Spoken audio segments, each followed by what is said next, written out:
dust is lying.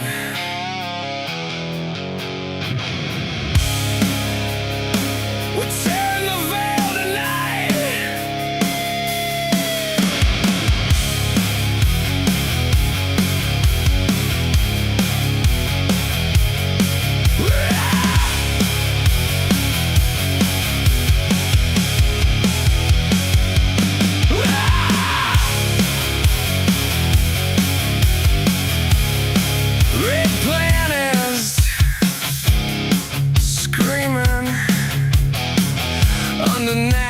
Paint.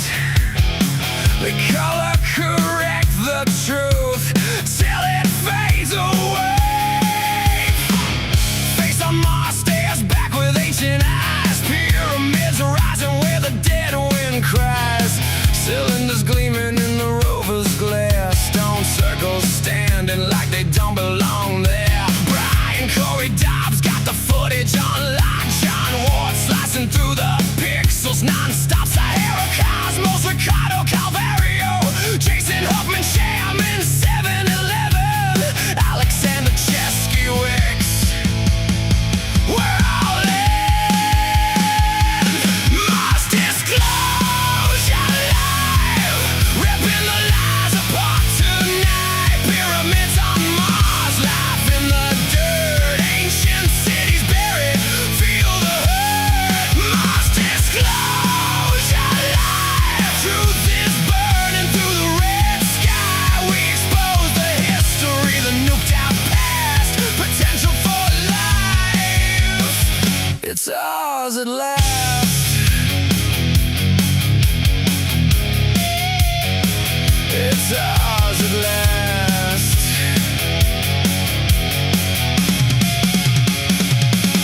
Xenon 1259 still ringing in the air. Somebody glassed the planet, left it bare. Blue planet red, got the proof on film. Independent eyes, we overwhelm. Rovers catch the shadows, artifacts in frame. They call it geology, we call it shame. Mars Disclosure Live, ripping the lies apart tonight. Pyramids on Mars, life in the dirt, ancient cities buried. Feel the hurt. Mars Disclosure Live, truth is burning through the red sky. We expose the history, the nuked out past. Potential for life. It's ours alive.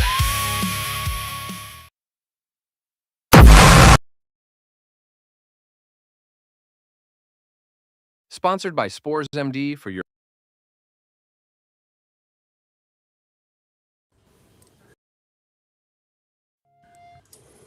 That didn't work, but that's okay.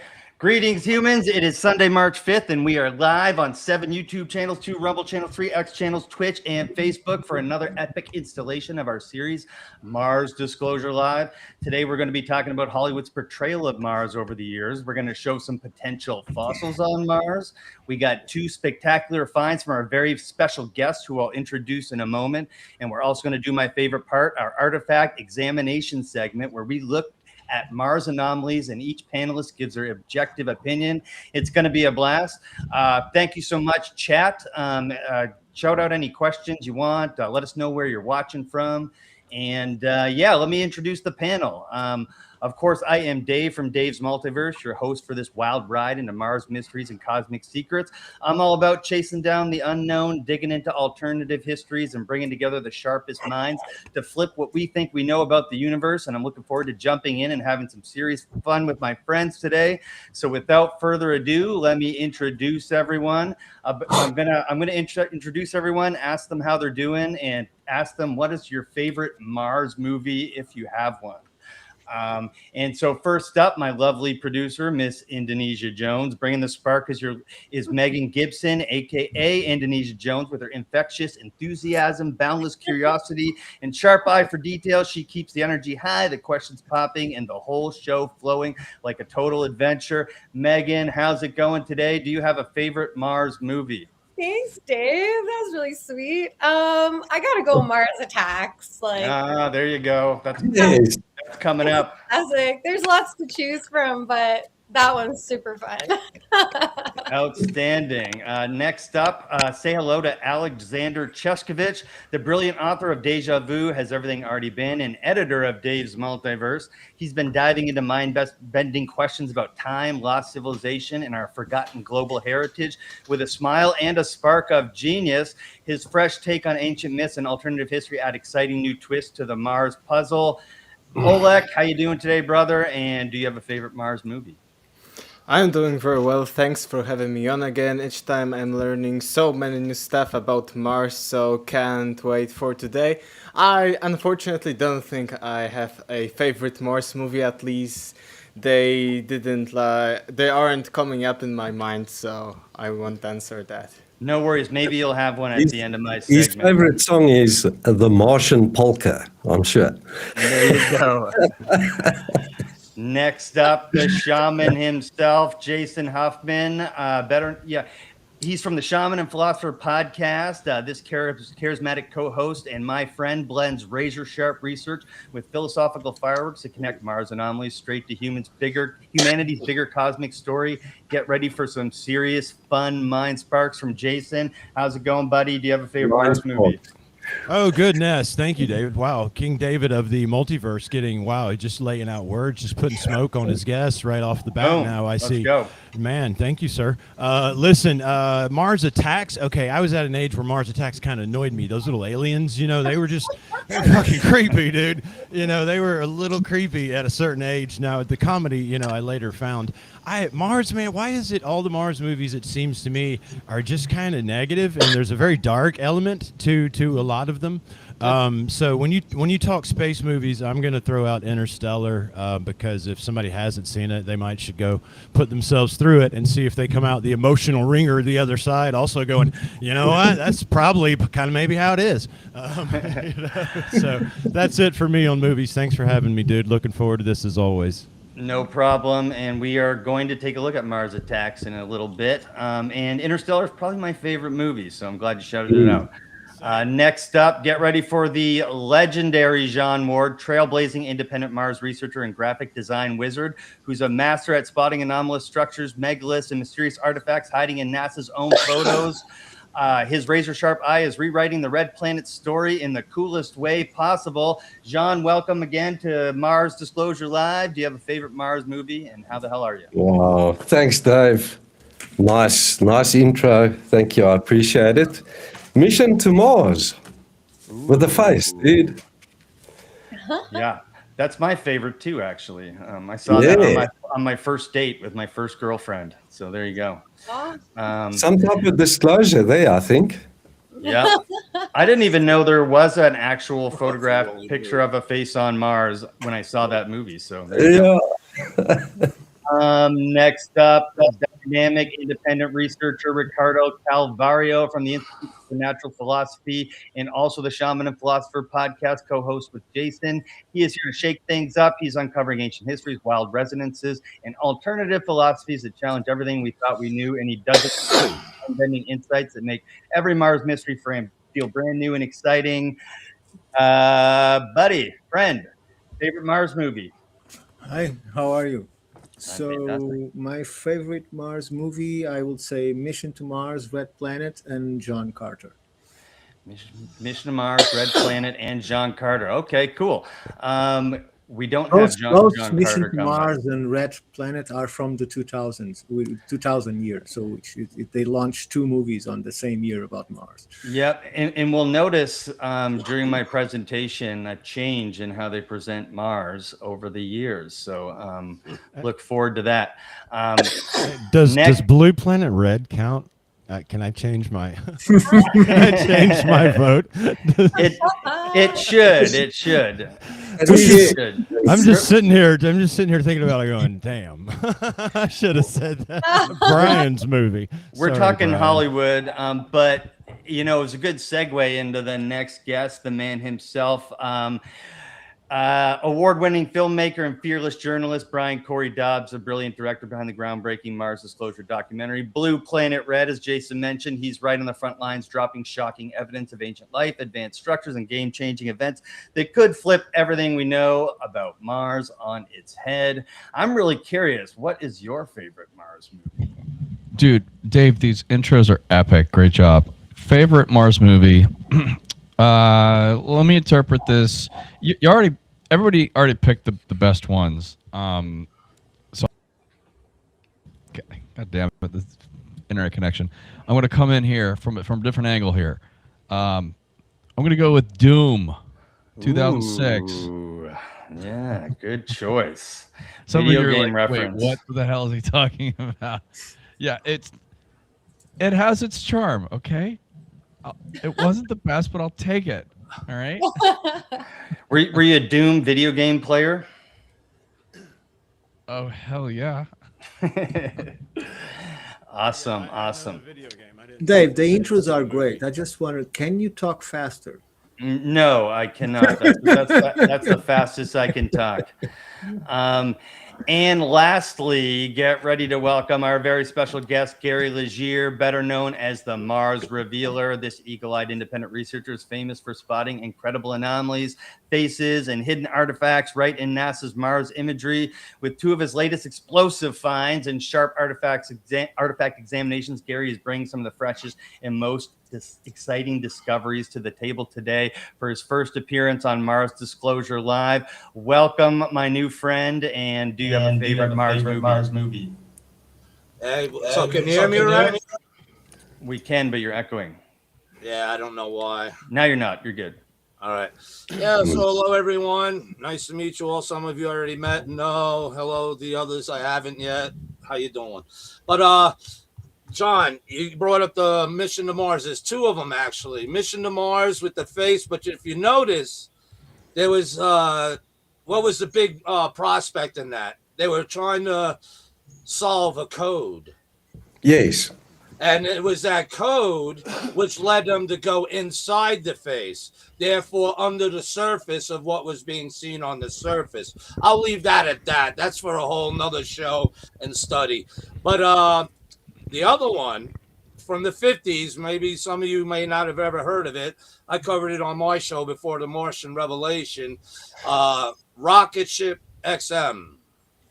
Now, that's an old time. They have a color version, but it was originally done in black and white. But they go to Mars. The first thing they're able to breathe, but they need a little help. But they're able to breathe. Blue skies in the color version. They come across a dead civilization, structures, ruins, and radioactivity. Ooh. How the hell did they know? But anyway, not only that, they come upon a statue of a face sculpture. Ooh. An iron face, nothing big like the structures, just like, something buried in the sand. They're uncovering it. They're like, whoa, look at this. They hone in on it. It's a face. Oh my God, it's incredibly radioactive. We got to get out of here. So that, again, in the 50s, enough said. You can look back on the archives of the Martian Revelation or look it up on YouTube. They got it there. But those are my two pretty much favorite of Mars. And of course, like a couple of the others said, Mars Attacks. Ack. So, Sweet.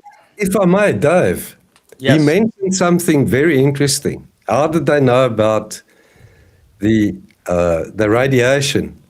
On the 27th of August, 1941, Mr. Tombaugh reported seeing a huge flash on the surface of Mars and ascribes it to a flash of a nuclear atomic explosion. Now, John, you brought up a good point because you said 1940. Every periodical you brought up a great 1941, whatever. Every so many years, there's flashes that come off the planet. I'm glad you brought that up because no one I ever talked to really brings up, maybe one person. And the people that have seen it, it was like there was a Japanese, I think Chinese And the astronomers. Hubble. Astronomers here, you won't see talk about it that much. My opinion, those certain flashes that are supposed to happen because of the constructed, artistically sculpted entire planetary surface. I will not go down that road, but I'll say this: that periodically, depending upon the planet's orbit or position, because you know it's not circular, it's more like a big egg shape. So periodically, depending on certain times and angles of the sun position, it may hit certain areas of the planet in that orbit to where it'll throw off flashes. Now, my theory is could the flashes, at least from our line of sight, other line of sights, they might throw out flashes that we don't see, but maybe someone else does. Gary, Somewhere. let's save the flashes for a different show. There's some more internal discussion we got to have about flashes before we talk about it publicly. But anyway, I also need to intro Sarah. yeah, we gotta get Sarah. I also forgot. I'm just going through. I'm trying my best here, guys. But meet Sarah Cosmos from the Universe Unveiled podcast and the Hello, Institute Cosmos. for Natural Philosophy. She's pure cosmic energy with fearless dives into hidden truths and big picture wonders. With her vibrant vibe and sharp insight, she lights up every conversation and helps us see Mars and our place in the universe in a whole new, thrilling way. Sorry I missed you there, Sarah, but thank you for joining the show. Favorite Mars movie? Oh, good. I knew you'd get to me. Mission to Mars, and I'm not just copying John Ward. Actually, we discussed this very topic in our episode with Brian Corey Dobbs about the Mars movie. So definitely Mission to Mars. Love it. Awesome. So the chat is popping off right now. Megan's dress up game is on point as usual. There's a couple that were mentioned in the chat that we're going to talk about today. The Angry Red Planet in 1959 was wickedly awesome. We're going to check out a trailer to that, so hang tight for that. Also, R.K. Miller said Robinson Crusoe on Mars. Has anyone seen that one? Yeah. Well, we're gonna check out some And we stuff have Total related to Recall that.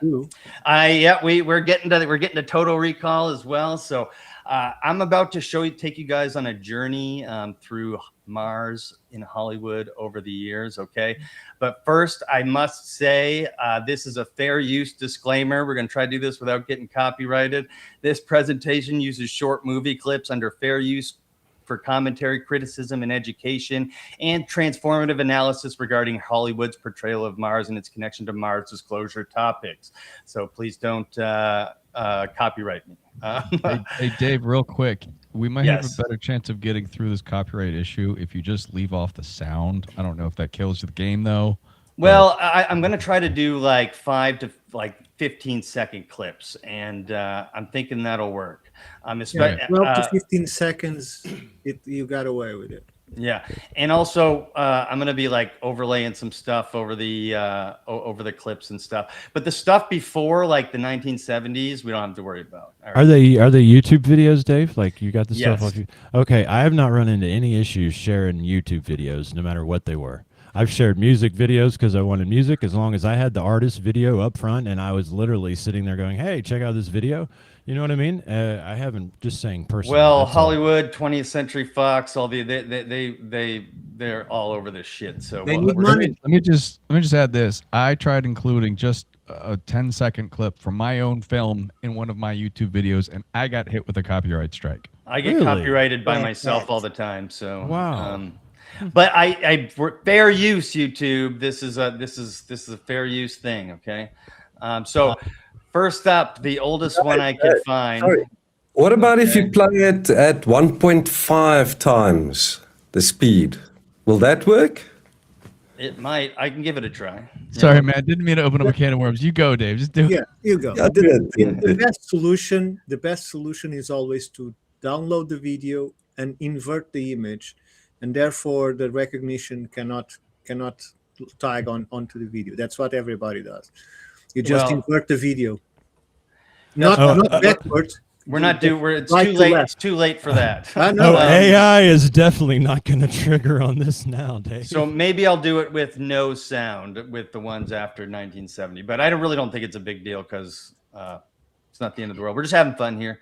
So let's take a fun journey through Mars history from the lens of Hollywood, from the early days of pure imagination and paranoia to the modern era of big budget sci-fi. Here's how pop culture has depicted the red planet over the decades. The first one we're going to do is Invaders from Mars, 1953.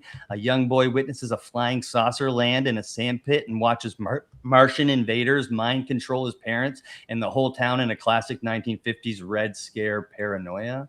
So let's check out the trailer for that. This one, it won't get us. Any problem, we just blame it on Oleg. There you go. Is it Sharon? Should be Sharon. Why We don't have copyright here in Poland. There we go. Lucky. All right, let's go. 2 minutes.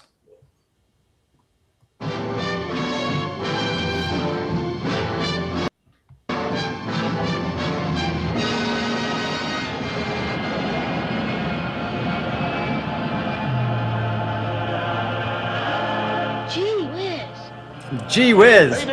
Feel free to talk during this because that helps the disclaimers. Innocent people only to destroy.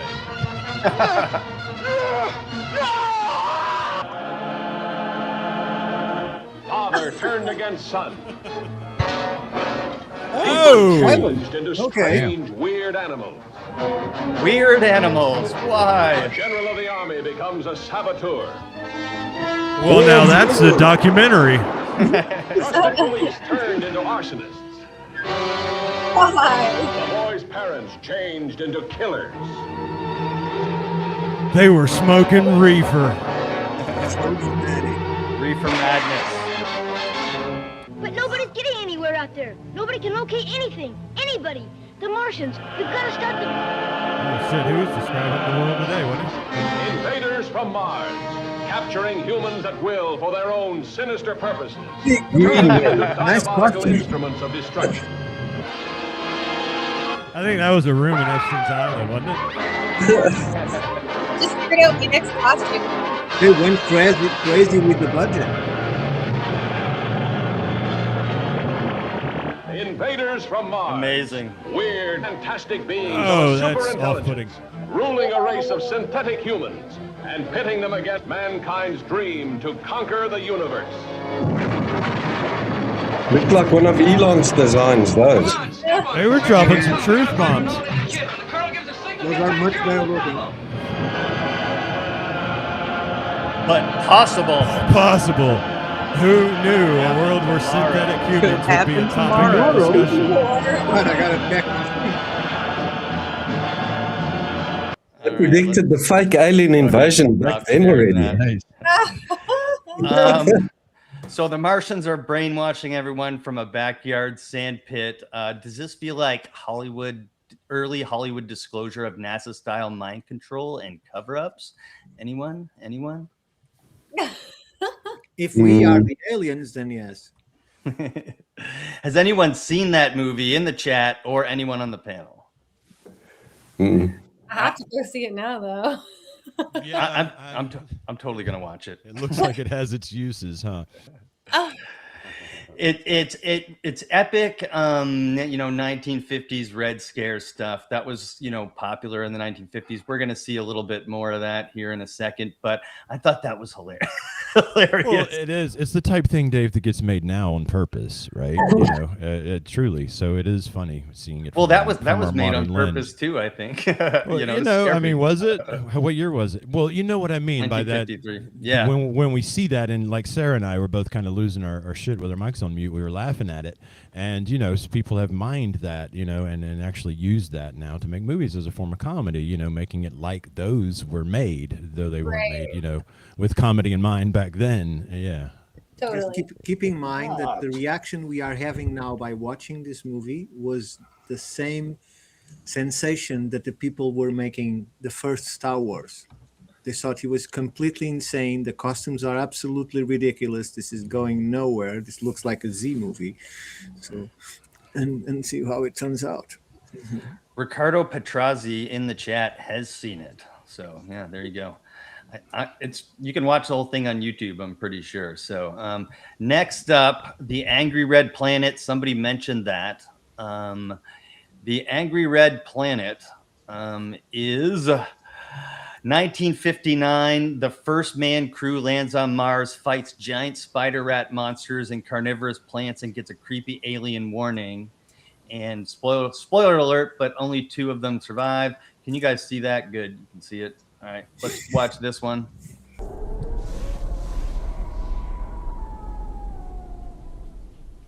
Is there life on Mars? For centuries we have wondered. Now, for the first time, through the new photographic miracle of cinemagic, you will see the wonders of this strange and terrifying world when you see the angry red planet. Join this daring crew. They are using the power images from Mars to attempt to land on Mars. Shut up, Ricardo. I want to watch this one. 7, 6, 5. They set the mood, don't they? They suck you right in, man. 2, 1, fire. Thunderbirds are go. Astronauts Gerald Moore, Nora Look at Hayden, Gerald's teeth. Les Tremaine, Jack Crusoe. Do we know what it's angry about? Space to the unknown. That's such token character casting. Good question. Oh, That she cut all that red hair off. That scream was Wild amazing. land comes alive in Cinemagic. You'll see buildings miles high in The Martian Chronicles. Journey to the center of sudden terror in Cinemagic. Be trapped so by the cool, tentacles of actually. man-devouring plants. in Cinemagic. Mandalorian. What was that Mandalorian doing to her? That spider's actually pretty sweet. it looks like a bat. Your eyes will see the Yeah, wonders of a the world walking bat. no eye I can question the direction that the director gave her right before filming that scene. I don't think it was terror that he told her to emit. The angry red planet. So, question for the panel: has anyone ever seen that before? Nope. You know, it's interesting to me that they didn't know much about the surface of the planet yet. So most of this is pure imagination. I think it's great imagination. What do you guys think? Well, that's what I was always saying. The image they use for Mars, it's from Powell books. The first guy to draw Mars, and with the Canale. Yeah, Yeah, the we call it Canale. they used one of his images for that. Mm. I love Who? it. Dave. Percival Lowell? You said Percival Lowell? It reminds me of Yeah, the creative. I said Powell, but maybe it's that. There was Yeah, it's also Lowell. No, a World okay, of the thank you. Worlds. But it wasn't an Italian. Go ahead, Jean. I think it was an Italian. That's Schiaparelli, maybe so many years before Lowell. But he wasn't seeing it as detailed, for lack of a better term, until Lowell's telescope. He was able to get close. They kept the name Canale, termed in English canals, but pretty good. You should also see Red Planet Mars, 1952. That's all I'll say. Oh, I don't got that one queued up, but Wow. maybe Red for Planet. maybe for Also. next show. I accidentally got rid of the Robinson Crusoe one. That's fine. This one's called Capricorn One.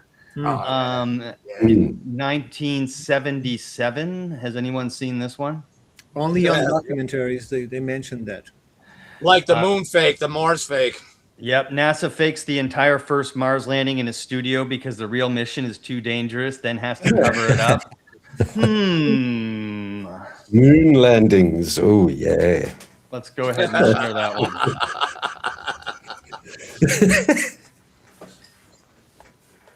Hold on a And the second. silence Wait is for this bad deafening. boy to pop up. Is it coming up? Yep. Yep. All right, perfect. Just a little lag. I'm not going to play this whole one. It's 3 minutes and 27 seconds. Take the red overlay. It started there already. The red overlay.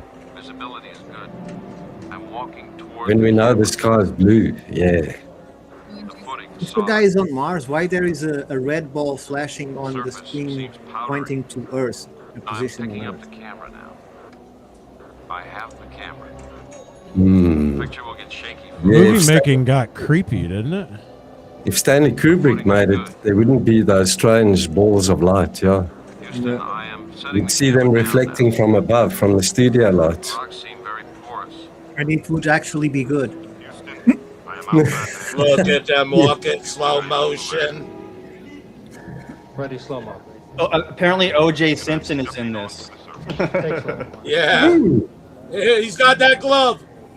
Houston, I am on the surface. The suspense, though. To set the flag on the surface. We do not claim this planet. This is foreshadowing at its best, in my opinion. Yeah. Again, look how slow mo. If you were really on Mars, you'd be a lot faster. You ever see John Carter? John Carter. Message from the president. Houston, I am starting the tape. To the men of Capricorn One, I bring you greetings from your fellow Americans and all of the citizens of the world. You are so far away. It takes light more than 20 minutes to reach you from here. Get the fuck out of here. Get the fuck out of here. One could say time. You are in another time from Is the guy on the right sleeping? the future. We will never be the same. For this moment, more than any moment in our history, Very depressed. has made all of the people in the world I realize will. that we are part of a planet, that is part of a system, that is part of a universe. We are a small, energetic species, capable of Ready pettiness, to go have the yet flag should be capable frozen. of brilliance. We know how bad we can be. The stiffest flag you ever saw. Are you serious? Check out the shadow in the background. You can see the lander. The same there's- Moonlander, cardboard and aluminum foil. There's the lighting. Oh, yeah. You have crossed the last great frontier, and you have shown us what we are. People. We're full of shit. Colors and religions and ideologies. So I'm gonna stop that there. All right, is that? Are we foreshadowing there? What's going on? That seems awfully familiar. Anyone? It's comical, man. It's comical. Look how slow-mo they're walking around. Think of John Carter. I should have said that earlier, too, from a Barsoomian point of view. You know, how fast and how strong we would be. They're like walking on the moon. The same shit. Looks like the same piece of shit craft, even. You know, well, cardboard tubes, aluminum foil. I mean, yeah, that landed on the moon. Jason, I know Jason's got a comment on this. No. Well, first of all, the first thing that comes to my mind, man, is there's an occult saying, right, that anytime you're up to no good, you have to let the people know about it, right, so that they are whether knowingly or unknowingly consenting to it, right? So that does pop into mind when you show me that. The one thing I'd say too about that third one, man, I like the first two clips because they remind me of. Boy, I saw the difference in Hollywood, right? And I'm reminded of, what is it, the Orson Welles radio show that it was about the invaders and whatever they used that for. But I really, really liked you playing those first two, man. That just triggered some nice nostalgia in me and showed me, that whatever. Hollywood he was used to actually be. reading his book, Jason. He was not trying to frighten anybody. He was actually just reading his book. There weren't television. Right. No, I know, but whatever. It's No, they made it to be as like a live event, though. Yeah, that right. Was the problem. That was the op. That was the op they were doing. There's And a you know where they question, did it? right? You know what? You know what they did it in the OSS building. Yeah. Since somebody mentioned it in the chat, I did pull it back up. Robinson Crusoe goes to Mars, or Robinson Crusoe on Mars. I've never seen this one. Can you guys see it yet? Yeah. Okay, cool. Let's check it out. I think it's Robinson Crusoe. 100% true.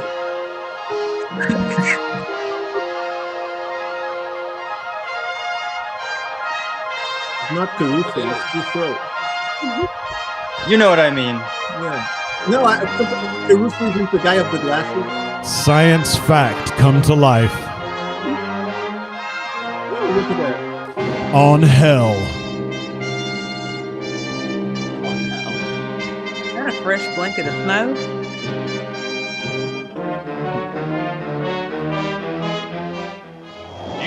What was that? Moon of the monkey? Suspense of this first two-man space probe, traveling more than 71 million astromiles toward Mars. Is that Adam West? Okay, this I like. Here are all Oh, the unexpected my. terrors of outer space. Unidentified flying mass. Dead ahead. Collision course. Fire main retros. Firing That's main Batman. It's Adam West. Mars gravity's taking over, pulling us It down. sure is. Look at him. Prepare to eject. Emergency procedure. See? Blast off when you're ready. Young kid.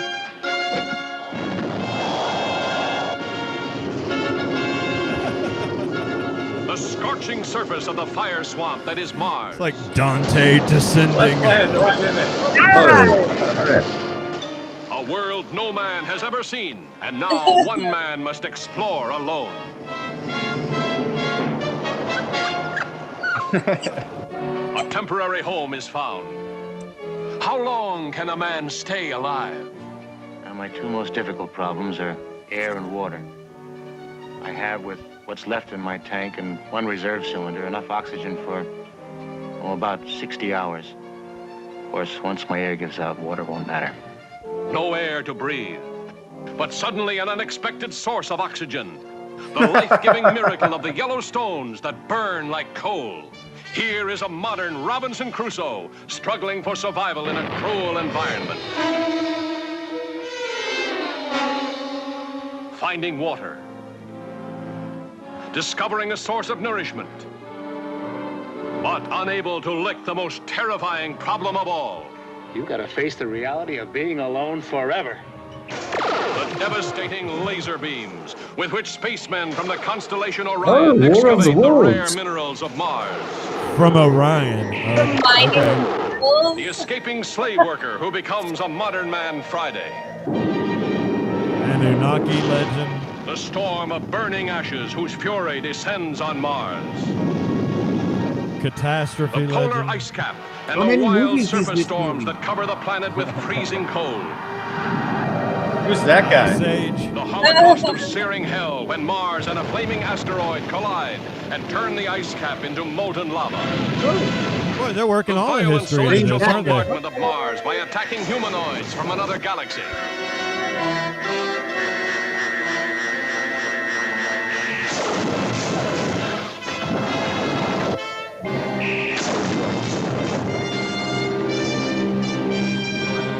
All right.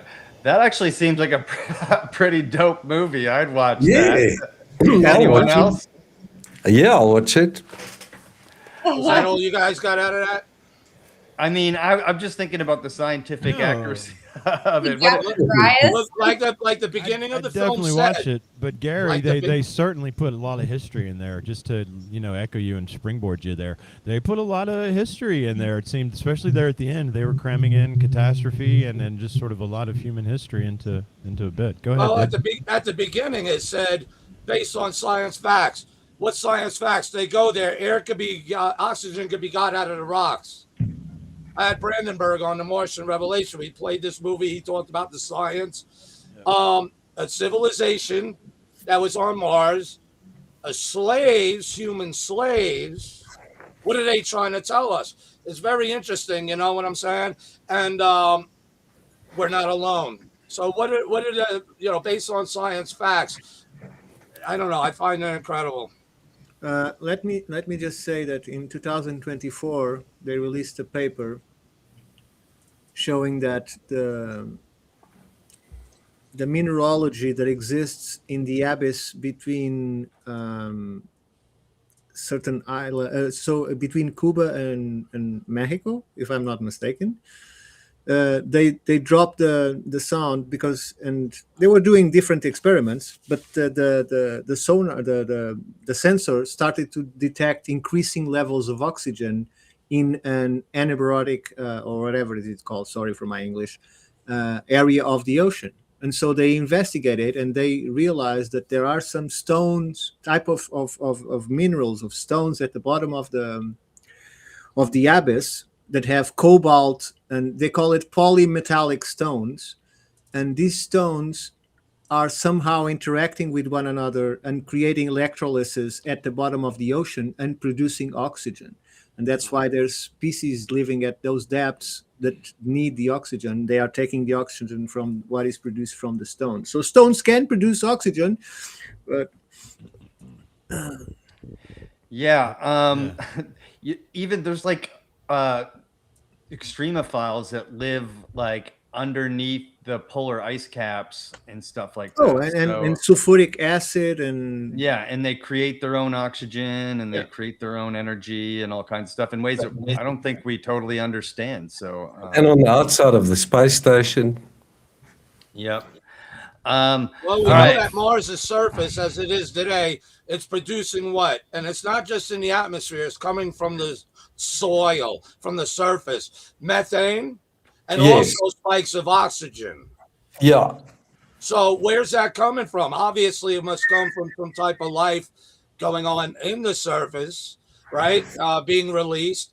And, well, where's it all going? That's not what they really care about. They're looking down and seeing the things of which is really why many of us are so compelled and overwhelmed and also obsessed with what's seen on Mars. That's what they're looking at. They don't give a crap. Where's the water? What happened to the atmosphere? They know these things. They're looking down on the big terrible secret. How we show everybody this.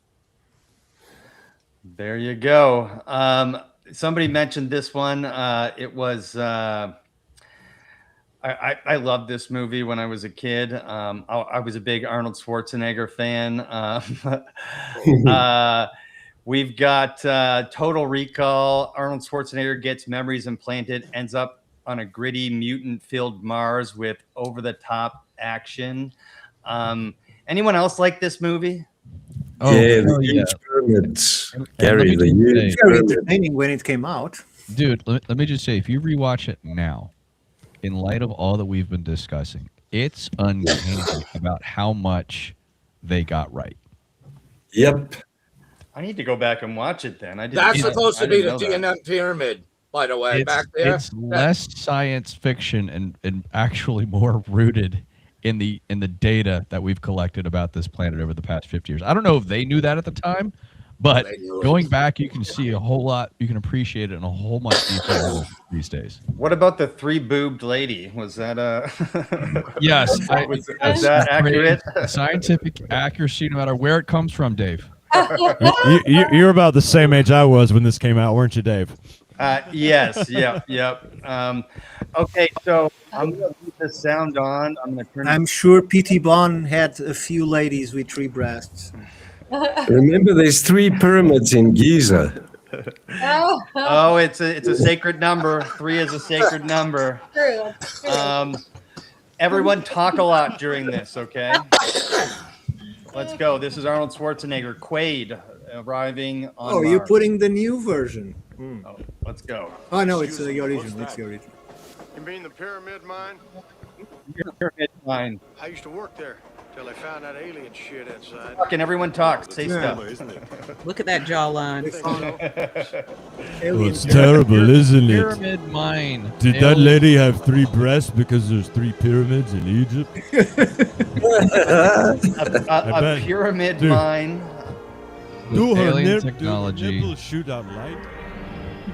Yeah, and the way they depict how to survive there is pretty much on. I mean, breasts are an energy-producing machine when you think about it. You know, not only do they feed babies, but you know, think of what they do to your average male. That's I think you're onto something there, Jean. The 3 pyramid, 3 breast theory. It might pan out here, man. Absolutely, dude, absolutely. And if you look, they're aligned in the shape of Orion's belt as well.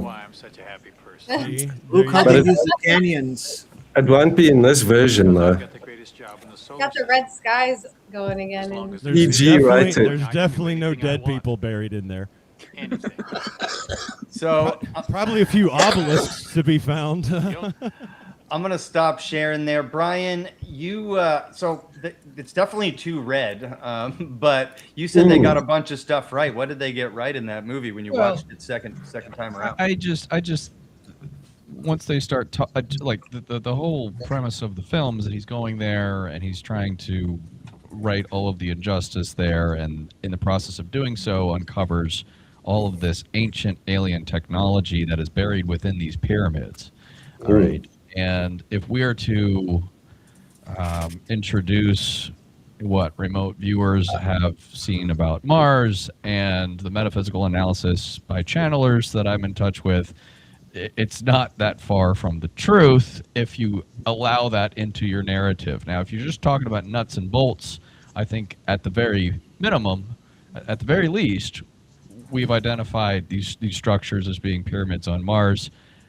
Them addressing this in this film, it might seem like science fiction, and maybe I don't know how much people probably only understood it as science fiction when the film came out in the late 80s, I think it was. But now we've got the benefit of these Mars guys, Gary and John, actually looking at the data and the photographic evidence, and it is confirming this. So I rewatched it last year, and I had a much more religious experience with the film. I know it's popcorn and it's great, and Arnold and Three Boobs and everything like that. That's fantastic. But Mama.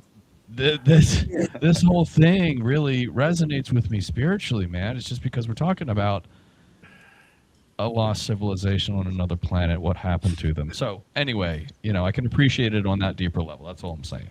Yeah, it's quite ingenious, the fact that they use this heated cores to dig into the ice and create sublimation and thus create oxygen from it. And they're not saying that the planet will become breathable instantly, but they're saying that in a medium period you'll start to have oxygen, and so people won't have to be enslaved or paying for oxygen or whatever it is. Yeah. And it portrays, unlike those earlier films we were seeing on Mars, like it is a harsh environment to live in. And you were reminded of that constantly throughout the movie, like things are on life support. Desert in very high altitude because my goodness. It's a built-in terraform system, and not only that, what it shows is that there's corporations, there's people there now, in essence, and that's what Quaid was, trying to remember, and his under secret mission there against himself. It was an underground terraform system. They didn't want to do that. They wanted to stay secret, control the mineralogy, control the people's knowledge back on Earth that don't know shit about that surface. And that's the cover-up. It represents the cover-up that's in play about Mars. Oh, are we already there? Yep. Orion Bra. Oh my gosh! I think this movie represents very well what may have been alternative free, the project. If they succeeded it, this is exactly what they want to create. Use the canyons to use underground structures because it's much easier to control the environment. They are away from the sun. It shows it. David, I think also we have firmly established that breasts like pyramids do generate energy just by looking at our chat. Thank you, chat. That was hilarious. I'm just laughing because there's a serious conversation going on with half of us, and then half of us are just yucking it up about You want to hear a more bizarre aspect of what that underground terraform system is? It blows out oxygen, right? Yeah. Therefore, people can breathe. Now, read between the lines. What I'm trying to say. Then people can breathe. That means what? Oh, they'll be able to talk about what's being covered up, and that's the whole thing that's trying to be prevented. The whole movie, people from talking about it and mess people up. And if they have people up there, they're human slaves or whatnot. Maybe alien mix. We've heard rumors. I'm sure you guys will cover on this show, and many others have. But that's the speak was then once you breathe, you could speak, right? Remember his eyes bulging out. Oh, I'm alive. Yay.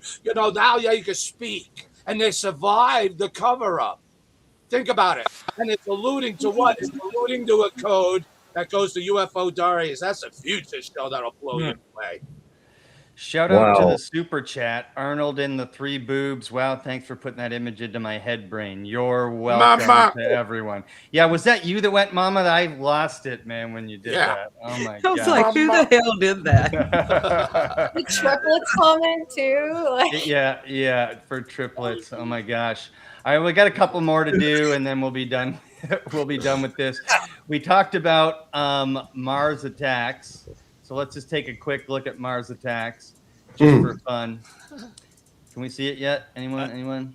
I had a high school teacher, Dave, that used to tell me that more than a handful was a waste. So I, 3 just definitely falls in. A high school teacher? All right, we got to talk over this one too, guys. So talk It was a away. different time. Hey, we all make mistakes, Mr. President. We don't make mistakes. Not anymore. Jack Nicholson. The man.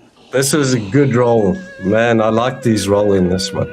It's amazing how many famous people they got for this film. yeah, Like everybody's in this thing. classic. It really is a classic, and it was a blockbuster, man. And I think everyone went to see it in the theater back when it came out. I don't think we rented in Blockbuster. We used to have these video clubs called Blockbuster. All right, we're going to try to get through these here. We got Mission to Mars coming up next. Everyone mentioned that as one of their favorites, so I think we'll talk about it for a second. But again, codes.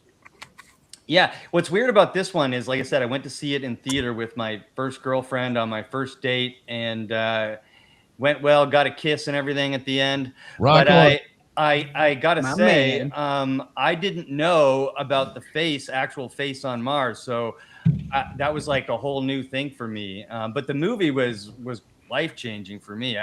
It totally blew my mind. I've seen it probably 20 times. I thought you were going to say that you didn't know about the kiss, but it was. What the hell is that? So, great cast in this movie, by the way. Absolutely outstanding cast with Don Cheadle. What's his name from Shawshank Redemption? Yeah, crap. Tim Robbins. Gary Sinise, Tim Robbins.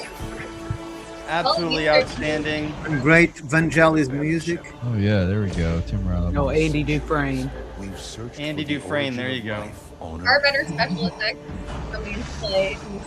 Brian, I think we should plan a Mars movie. Marathon? What do you think? Yeah. A disclosure movie. Megan will treat the wardrobe. Steven Spielberg's Disclosure movie's coming out soon in June. Eh?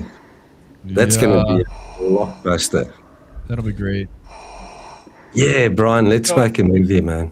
So there's a scene in this movie where Tim Robbins and his wife are like trying to fix something on the outside of the craft right before they get to Mars. It's one of the most intense scenes in cinematic history because they're husband and wife, and like she has to like let him go and he has to let her go in that series. And that scene is absolutely heartbreaking. But the movie is pretty intense from start to finish.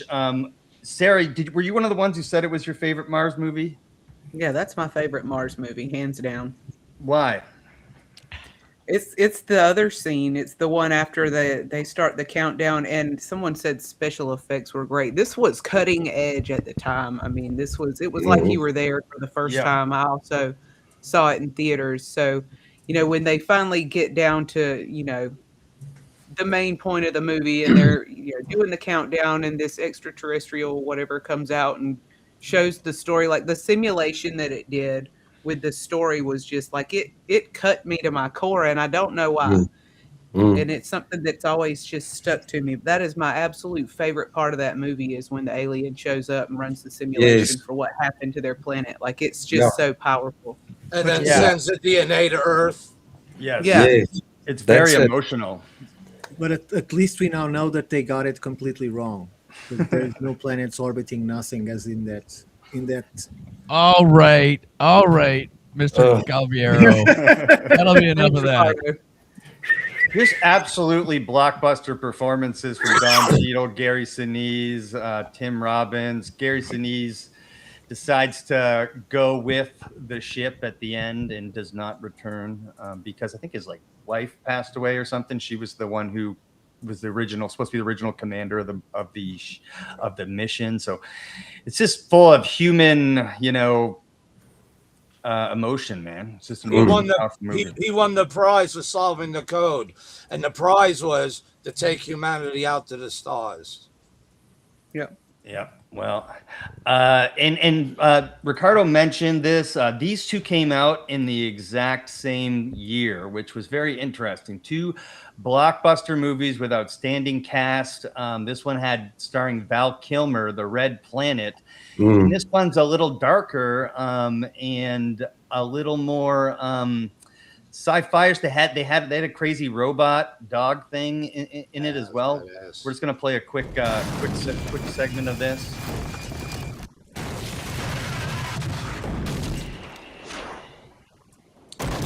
Val Kilmer was the man back in the day. Yeah, this is one of the very few Kilmer movies I haven't seen. I highly recommend it. It's a very good movie.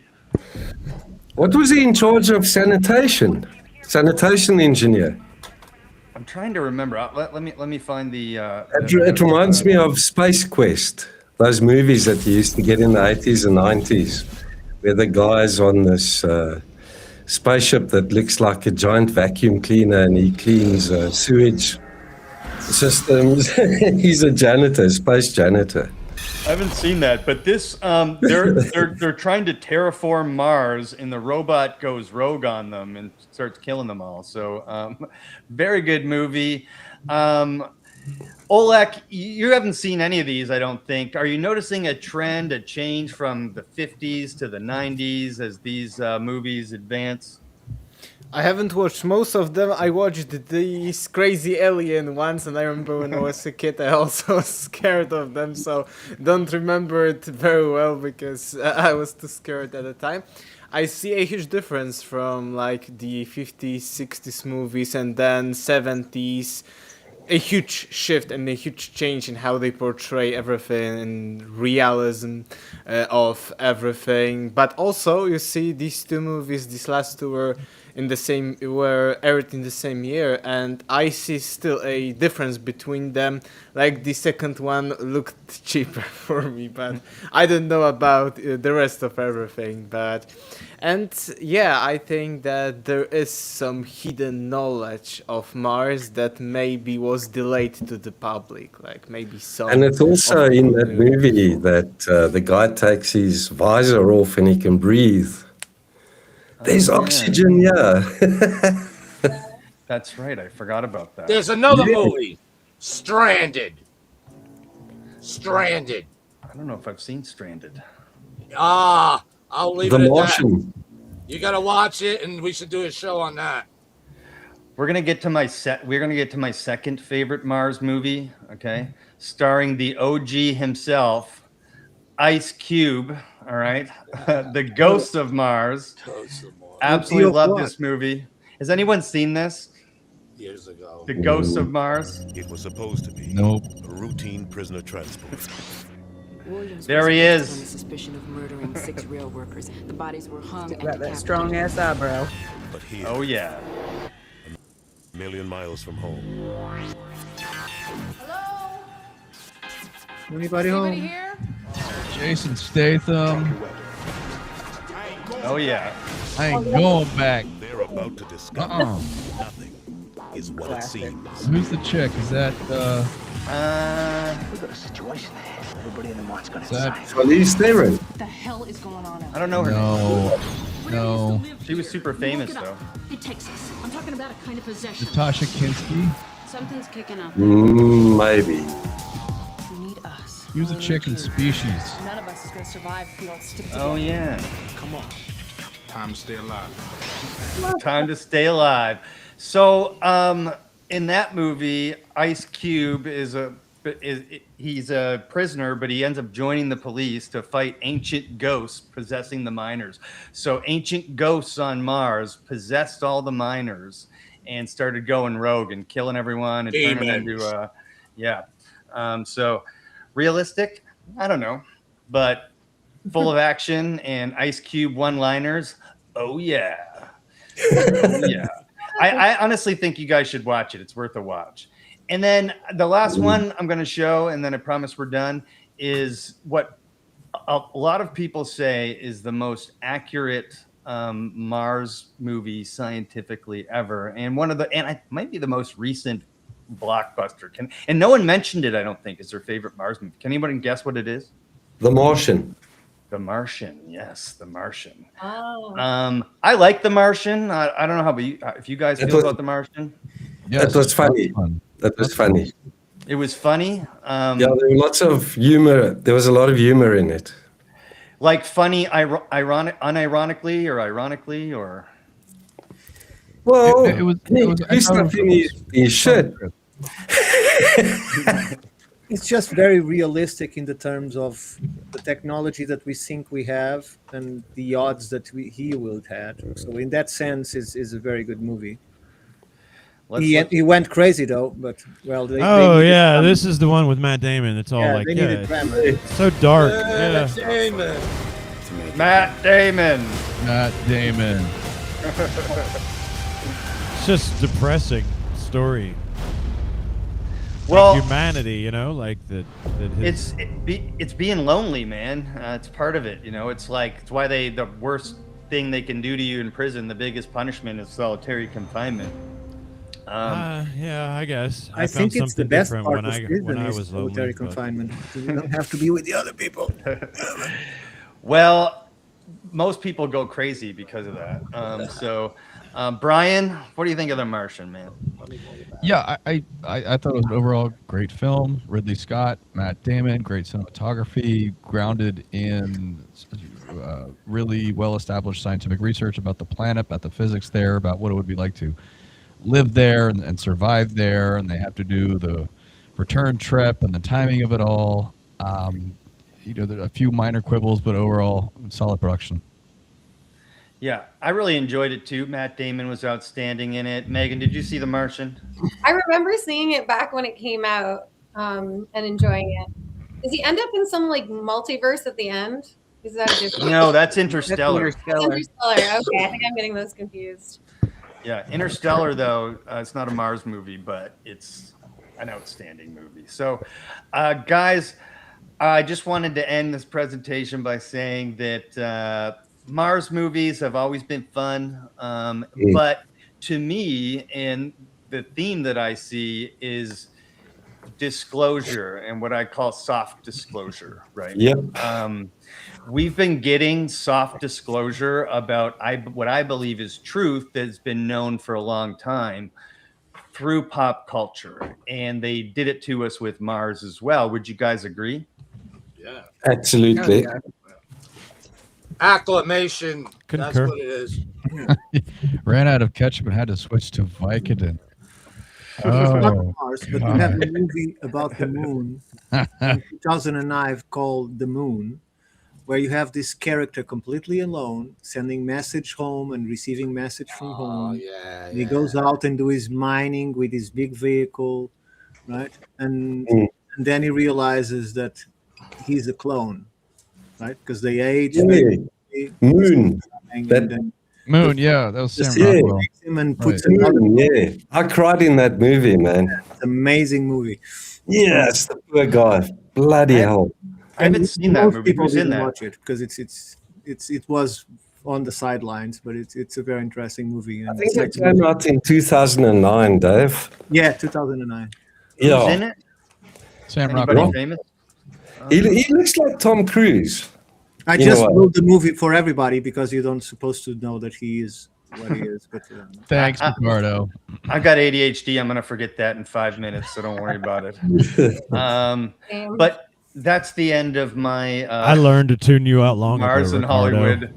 I just thought we'd have a little bit of fun tonight with that. We've also we got lots more to check out. Some fossil evidence, 2 of Gary's finds, and a little artifact examination with Jean Ward. Brian, why don't you kick it off with fossil evidence?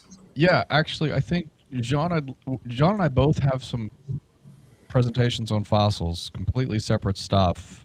I'd like, John, if you got your stuff ready, I'd like you to go first, buddy. Cool.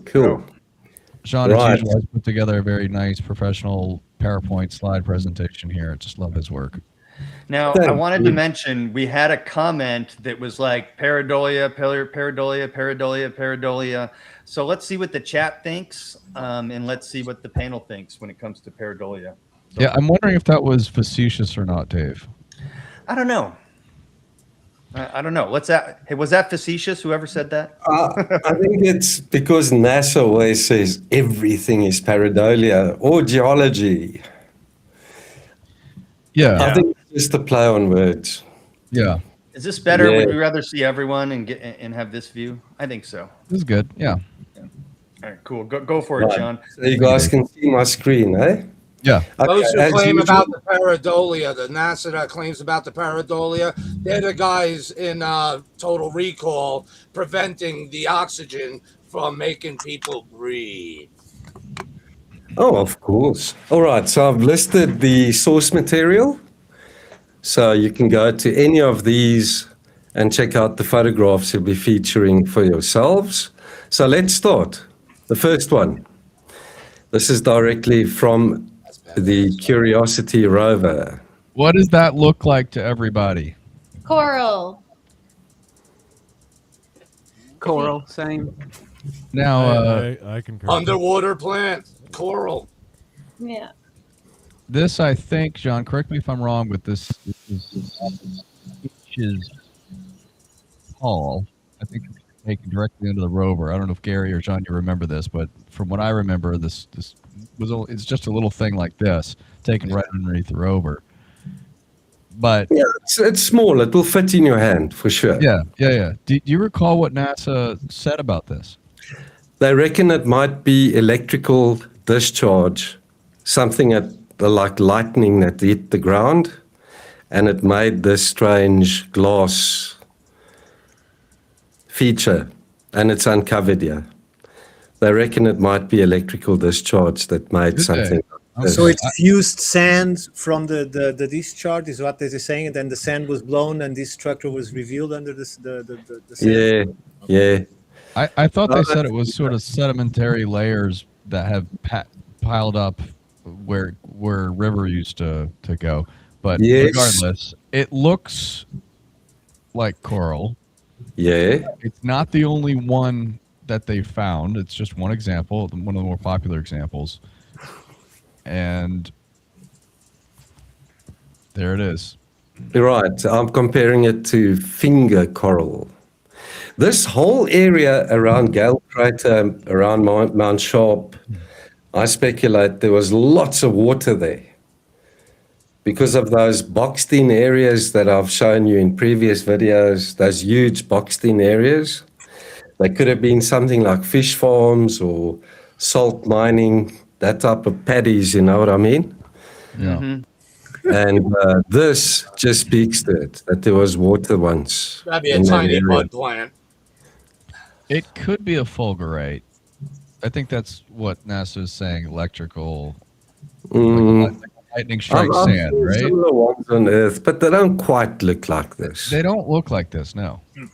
In essence, what it is something that should be looked closer. That's what it is. Whatever it is. The closest I can get to, guys, this is the closest. Check it out, man. Yeah, exactly, Ricardo. Oleg, what does that John, look like to you? can I you- want to know what Oleg thinks that looks like. Yeah, I'd like to see the zoom out. Go ahead, Oleg. I just wanted to see the zoom out. Thank you. Yeah, actually, I thought because here in Poland we have like a local lore that we have this discharge minerals, but actually they turned out not to be discharge minerals. So we think very similar things we can find almost everywhere here in Poland, and you know, people tell kids that, oh, these are from the discharges because they look like this thing you can show us, but they are a little bit transparent to them. But actually it turns out that they are not discharges at all, but they are remnants of prehistoric belemnites or something like that. So I think here that NASA thinks it's a discharge, but here in Poland, this theory was actually debunked, so it's a little bit strange. And for sure, I know a little bit about geology. I've been collecting minerals and stuff like that. Nothing is, crystallizing or having such a shape in the mineral world, so it's impossible for a natural thing to do that. Right, shall I move on to the next one, guys? For sure.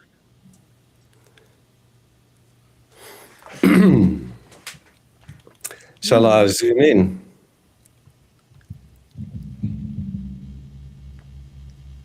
Check that out. That's weird. I don't know if it's a rebar or something else. I'll show you a comparison. Can you zoom into it? Can you zoom into that?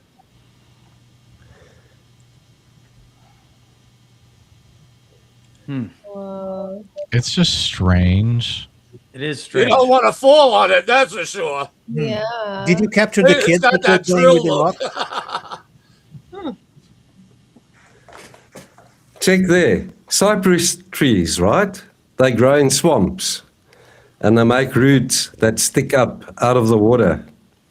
Yeah, we call them knees, the cypress knees. So again, potential traces that this area of Mars was covered in water. Doesn't this look like it has a spiral? Yeah, it Yeah, does. it looks Me like does. it looks like a screw almost. That's why I said you don't want to fall on it Yeah. Yeah, I also see a screw in it. Right. or sit on it. Some people might. If you see the roots, right? They've So also that got would be 3 screws then potentially fastening whatever this thing is onto something, and then Well, that then- stuff. then The top of it, Schwarzenegger's how it looks really flat, like there's a separate piece as well. Oh yeah, good eye, Jason. Right. That does sort of stand out. Yeah, I remember Schwarzenegger said in that movie, "Screw you." And especially everything, around it is so weathered, so smooth, and here you have like 2 pieces sticking out of it. Yeah, that's very strange. See, here, what I find extremely interesting is that, look, we've all been on this planet long enough to know that looks strange, and that natural geology here on Earth has not yet reproduced anything that we have seen that looks anything like that. No. So if it's not a rock that NASA can say, hey, we found this strange rock, but here's a terrestrial comparison. I just think NASA should be in a position where they would put this out in front of the public saying, look, we don't know what this is. Help us figure out what this is. Because if it's not a rock, then we have to seriously consider the alternative and that it's an artificial creation. They won't But- do that though. That's their mission. Their I mission know. is not to do that. Literally. Right. That's why we're doing it. Did you see that article from the Black Vault talking about NASA's looking at how to prepare people for disclosure? Did you look at that link that Michael sent us, Brian? Yeah, I had a quick look at it. Yeah, NASA's preparing us for disclosure. They're going totally against the Brookings report. If you look bullet point for bullet point. We'll They- see. Well, that's flipping. President They're Trump's flipping. initiative. It's based on his order of declassifying these things. And again, like Dr. Brandenburg said, our friend there, everyone, Mars should come to us and makes more sense coming forth with the dead civilization on Mars to help acclimate and ease the way to, oh, look, never mind UFOs, they're already here. Yeah. Dave, Those can two I just items- can I just point out to the audience? Go ahead, John. But can I just point out to the audience something I've been Sure. making notes on for every picture that you've showed us so far, and every picture that you showed me, John, there is sort of a main anomaly, right? Like the fossils. Well, when I looked at the fossils, I also saw what could have easily, if I were on Earth, right, in my own backyard, could decipher as clam-like or oyster-like fossils. Now, in the second one, you showed me 2 screws, which I obviously then, though, after that wow factor, I saw that flat piece on back, which is very strange too. And so, Yes. to me, for the audience, just please remember as we continue here, it's the amount of anomalies and how even each anomaly has several within it. That's what gets me, guys. True story. Yeah, there's the block behind it. It's hard to see if it's coming from out of the rock or between that so-called rock and that flat slab behind it. But, of course, they won't drive a few feet up near the thing for us. No. Freestanding ore vein, somebody said. This is the best photograph we got. You go back to it real quick, Sean. It's not just going up and at any random angle. These things are going straight up, which to me indicates an element of growth, just intuitively.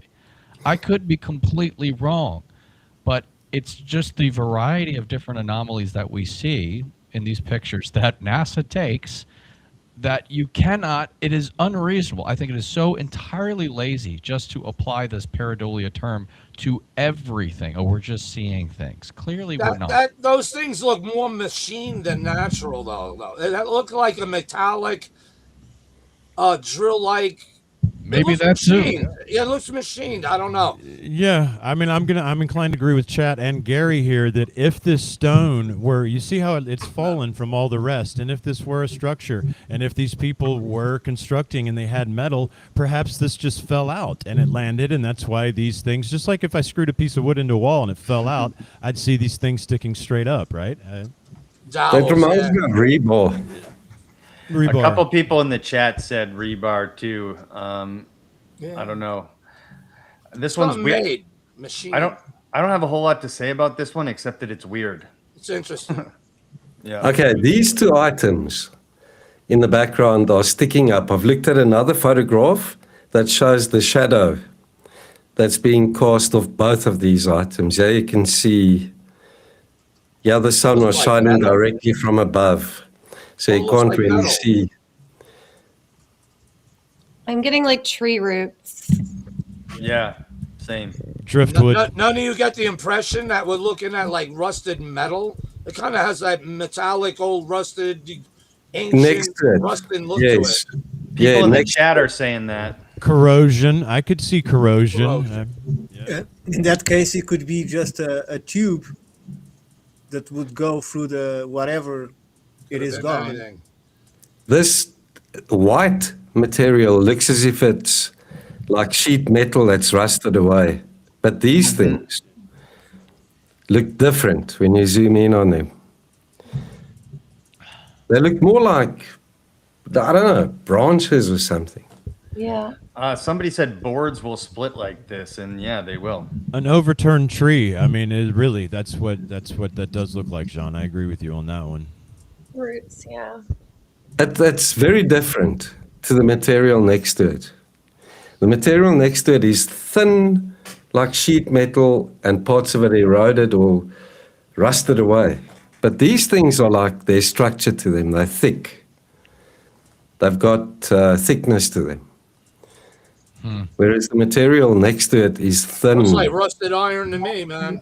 Right. There's different textures, different shapes here at play, and it's just so odd and anomalous. And by the way, I want to again highlight the work here that John is doing, clearing up, removing that grid-like Bayer filter from these raw images, clearing it up, and giving us a higher quality image to examine.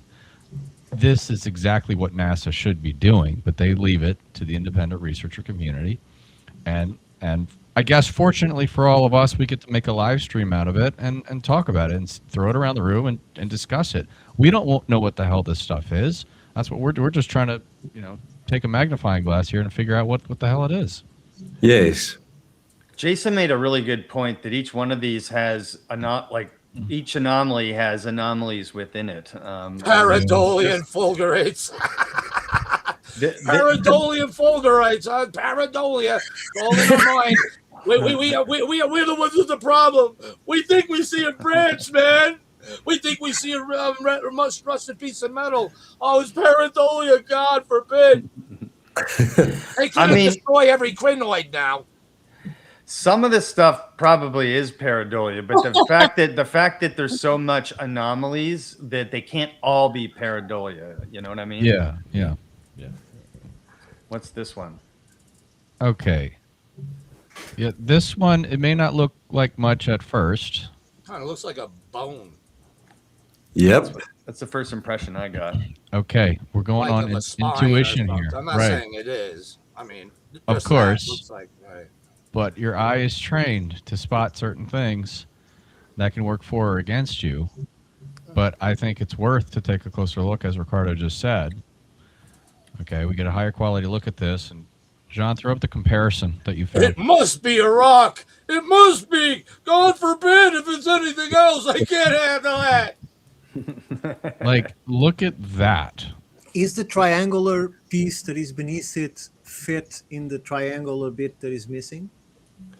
I don't know. I didn't try and make it fit, but it looks. It might have turned, so that you can't see the proper angle. But it looks as if it's split off. Well, that's one. That is one damn compelling comparison. Like, I think it's disingenuous to say, "Oh, you're just seeing things." Like, clearly there are similar characteristics here, and if we get there and it's just a rock, then sorry, we got this one wrong. But we're saying it. Look, it looks an awful lot like something we're familiar look with. at that groove. Look Brian. at that groove. Yeah. Look at that groove, though. You're and right. It has it goes down and like something rested in that groove and must Right. have pivoted or something for a spot because it's rounded in there. So something was on it and maybe like a part of a joint. I don't know, but that groove is interesting. You should ask some doctors about that, surgeons. Yeah. Well, in the very least, if I found this in the ground here, I would immediately think there's a very high chance that that groove isn't natural. If it is a stone, mind me, if it is a stone, that groove was worked for some purpose. Right. But the texture could represent some fossilized bone because it has that rugged texture on it. So it could be. Yeah, it looks porous, like Yeah. bone would be. Yeah. Yes, correct. Do we have any idea on the size of this one? I'd say it's about 10 centimeters across. English, please. 4 inches long. Okay.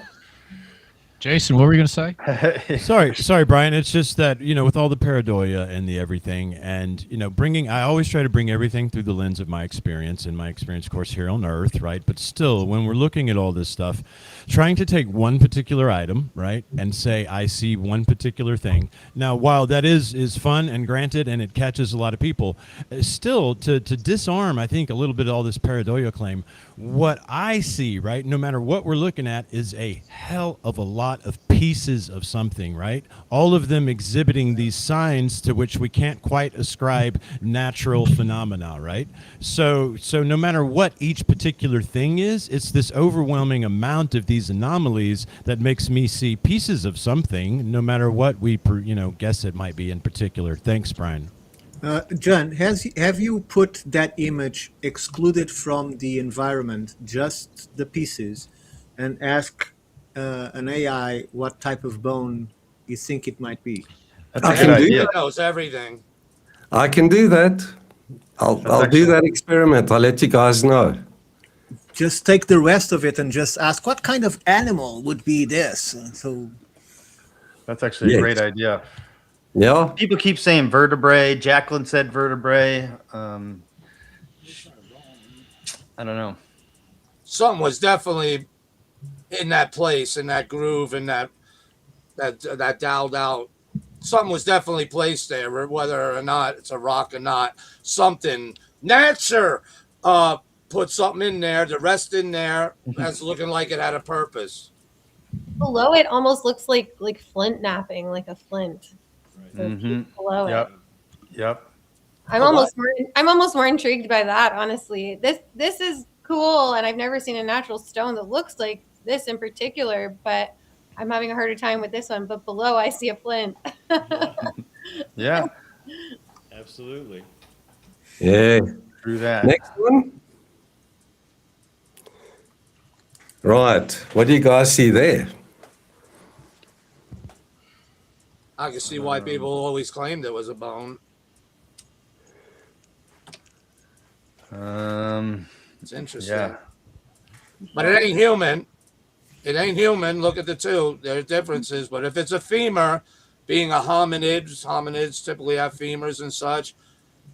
But it's possible, man. You know, It's interesting. It's interesting. Let's just say it's a bone for a minute. Let's entertain this idea. Okay? Pareidolia Festival for this one, huh? I don't know. That might fit in there, but it's not unreasonable to discuss about it. The pareidolia, stay away from it. Right.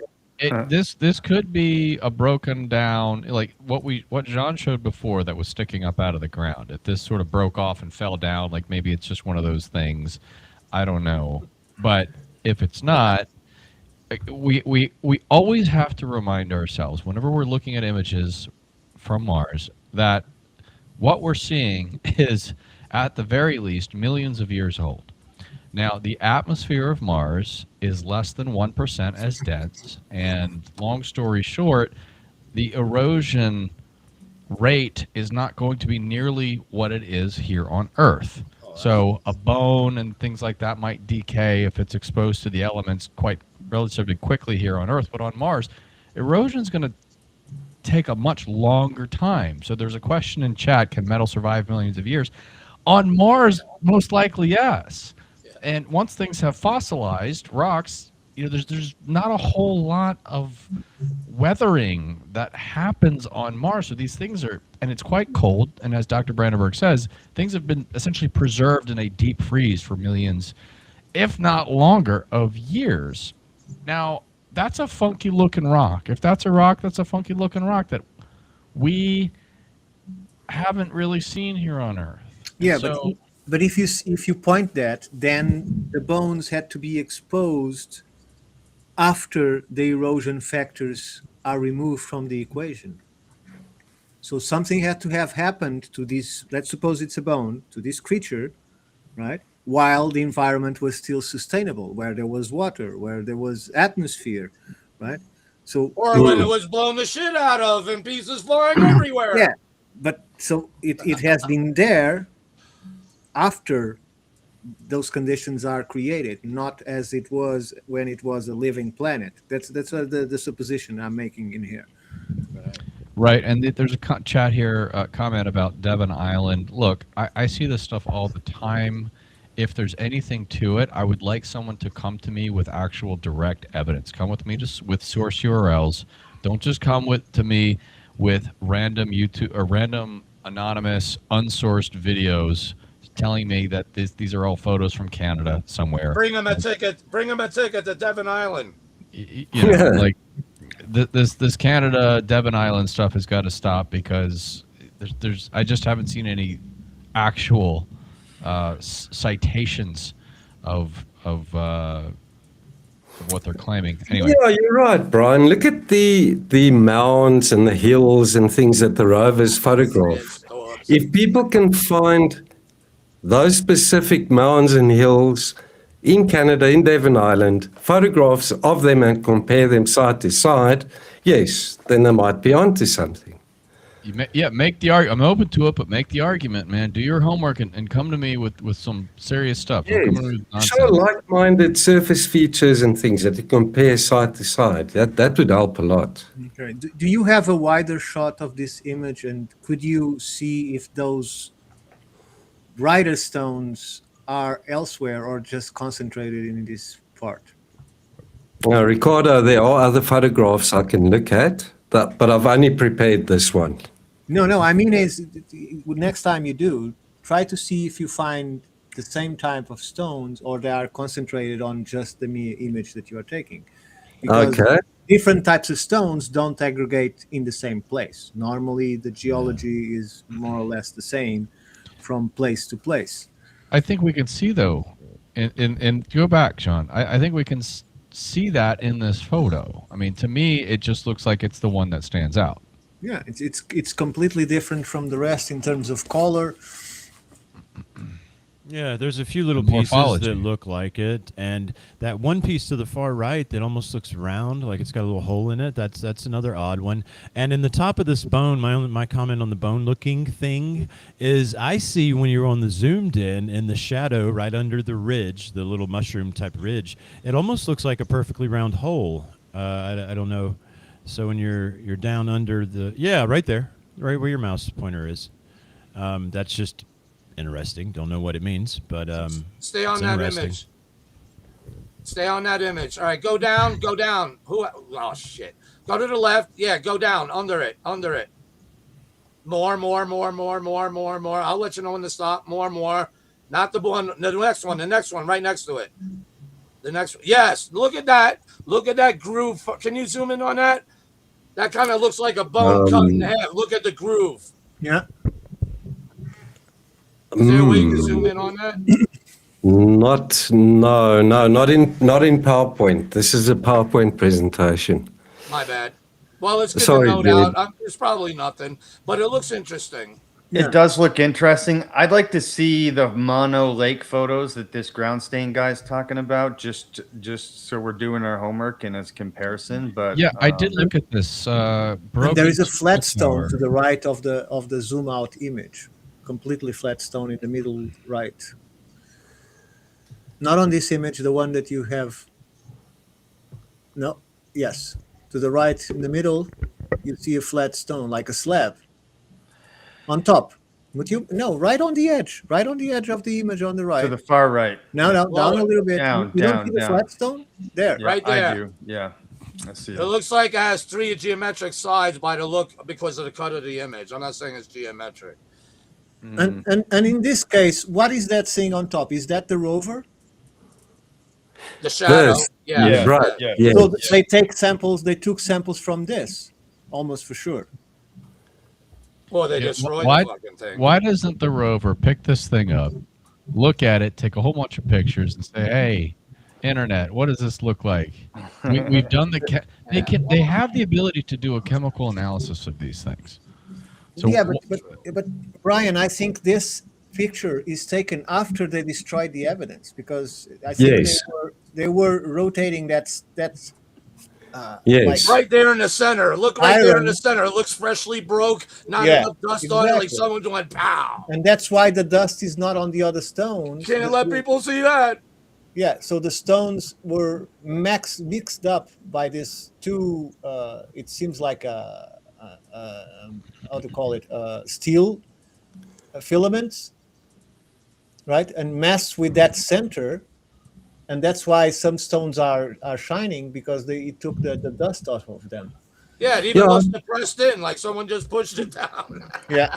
Brian, didn't you cover an anomaly that was found in a NASA photograph, and then NASA went in and destroyed it? I'll be doing an extended video on that in the near future. NASA's known to destroy artifacts. It sounds like conspiracy theory kind of stuff, but they did exactly that, and we can talk more. Actually, I'm going to be bringing that up in my presentation.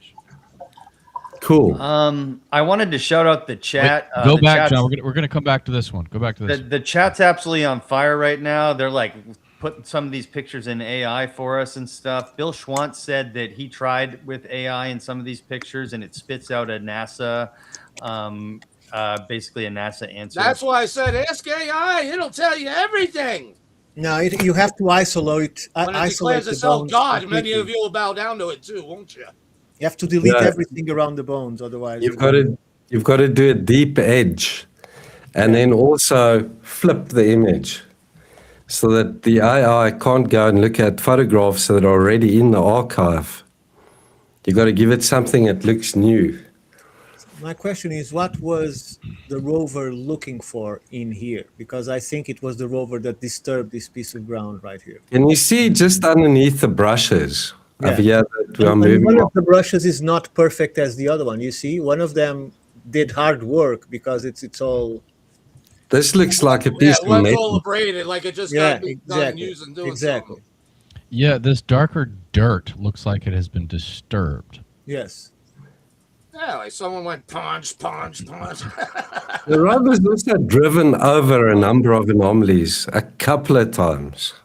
Well, but this is good news, because although they are not bringing any information out, they are testing some interesting things. They are keeping But the not information. letting you see it. Not Mhm. letting you see Yeah. it. So that's not good news. The good news is that, yeah, they're able to do that. The bad news is, who gives a shit because they're not letting you see it? That's the problem. Nothing 500 years couldn't solve. So Turtlenecks to help speed agenda. Indeed. You know. Brian, shall I move on? No, well, I'm going to switch to my fossil. Okay, do you want me to stop sharing? We'll come back to your container, yeah. Right. Done. I've just got about a half dozen guys here. So let's see if I can share this. Presenter view. The chat is killing it. We're up to 100 live viewers from my end, so that's exciting. That's great, dude. Thank you so much, everyone, for joining. We really appreciate the interaction, and we're just trying to get this out there. Just take a look at this stuff. With an open mind. You can like Gary keeps saying, you can. Pareidolia is a thing. You can consider it, but you don't have to be scared of it. You don't just go pareidolia and then run away. Take a look at it and think about it. All right. Can you guys see this first slide, Potential for Life? Yeah, we got it. Okay. So this was just a screenshot from NASA's website. NASA in 1976 went to Mars with the Viking mission to look for life itself, which I think we talked about last time. The biology experiments. Now, they've shifted their tune a little bit and what they say they're currently doing. And Gary is one that reminds us of this as well. Thank you, Gary. That they're looking for signs of ancient life. And here, directly from their website, Potential for Life, scientists don't expect to find living things currently thriving on Mars, because they're adopting their own narrative for the past half century.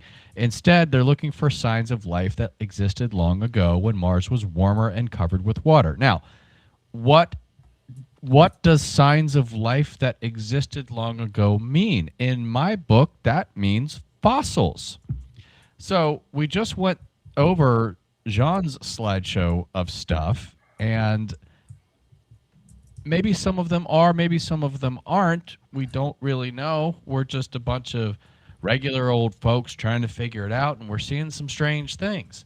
So if NASA... that just should not be there type of things that makes you wonder and want to look for more, because you keep finding things. You cannot find something if you're not looking for it. Right. And thanks to the Mars researchers, we've have a lot of things uncovered. So NASA, my question to you is, does this mean that you are looking for fossils? Okay.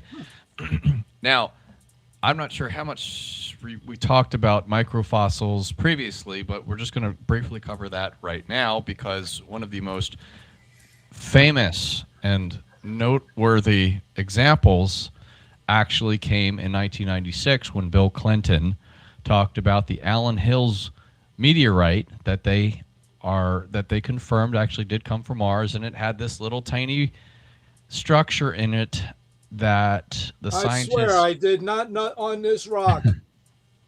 So the NASA scientists who published research on this said that this is the morphology of a microbacteria. There is some debate still to this day. My position is that the point is moot because we have better examples. Sarah, I think I went over this. You're talking about the strange figure on the left, or the bottom small picture on the right?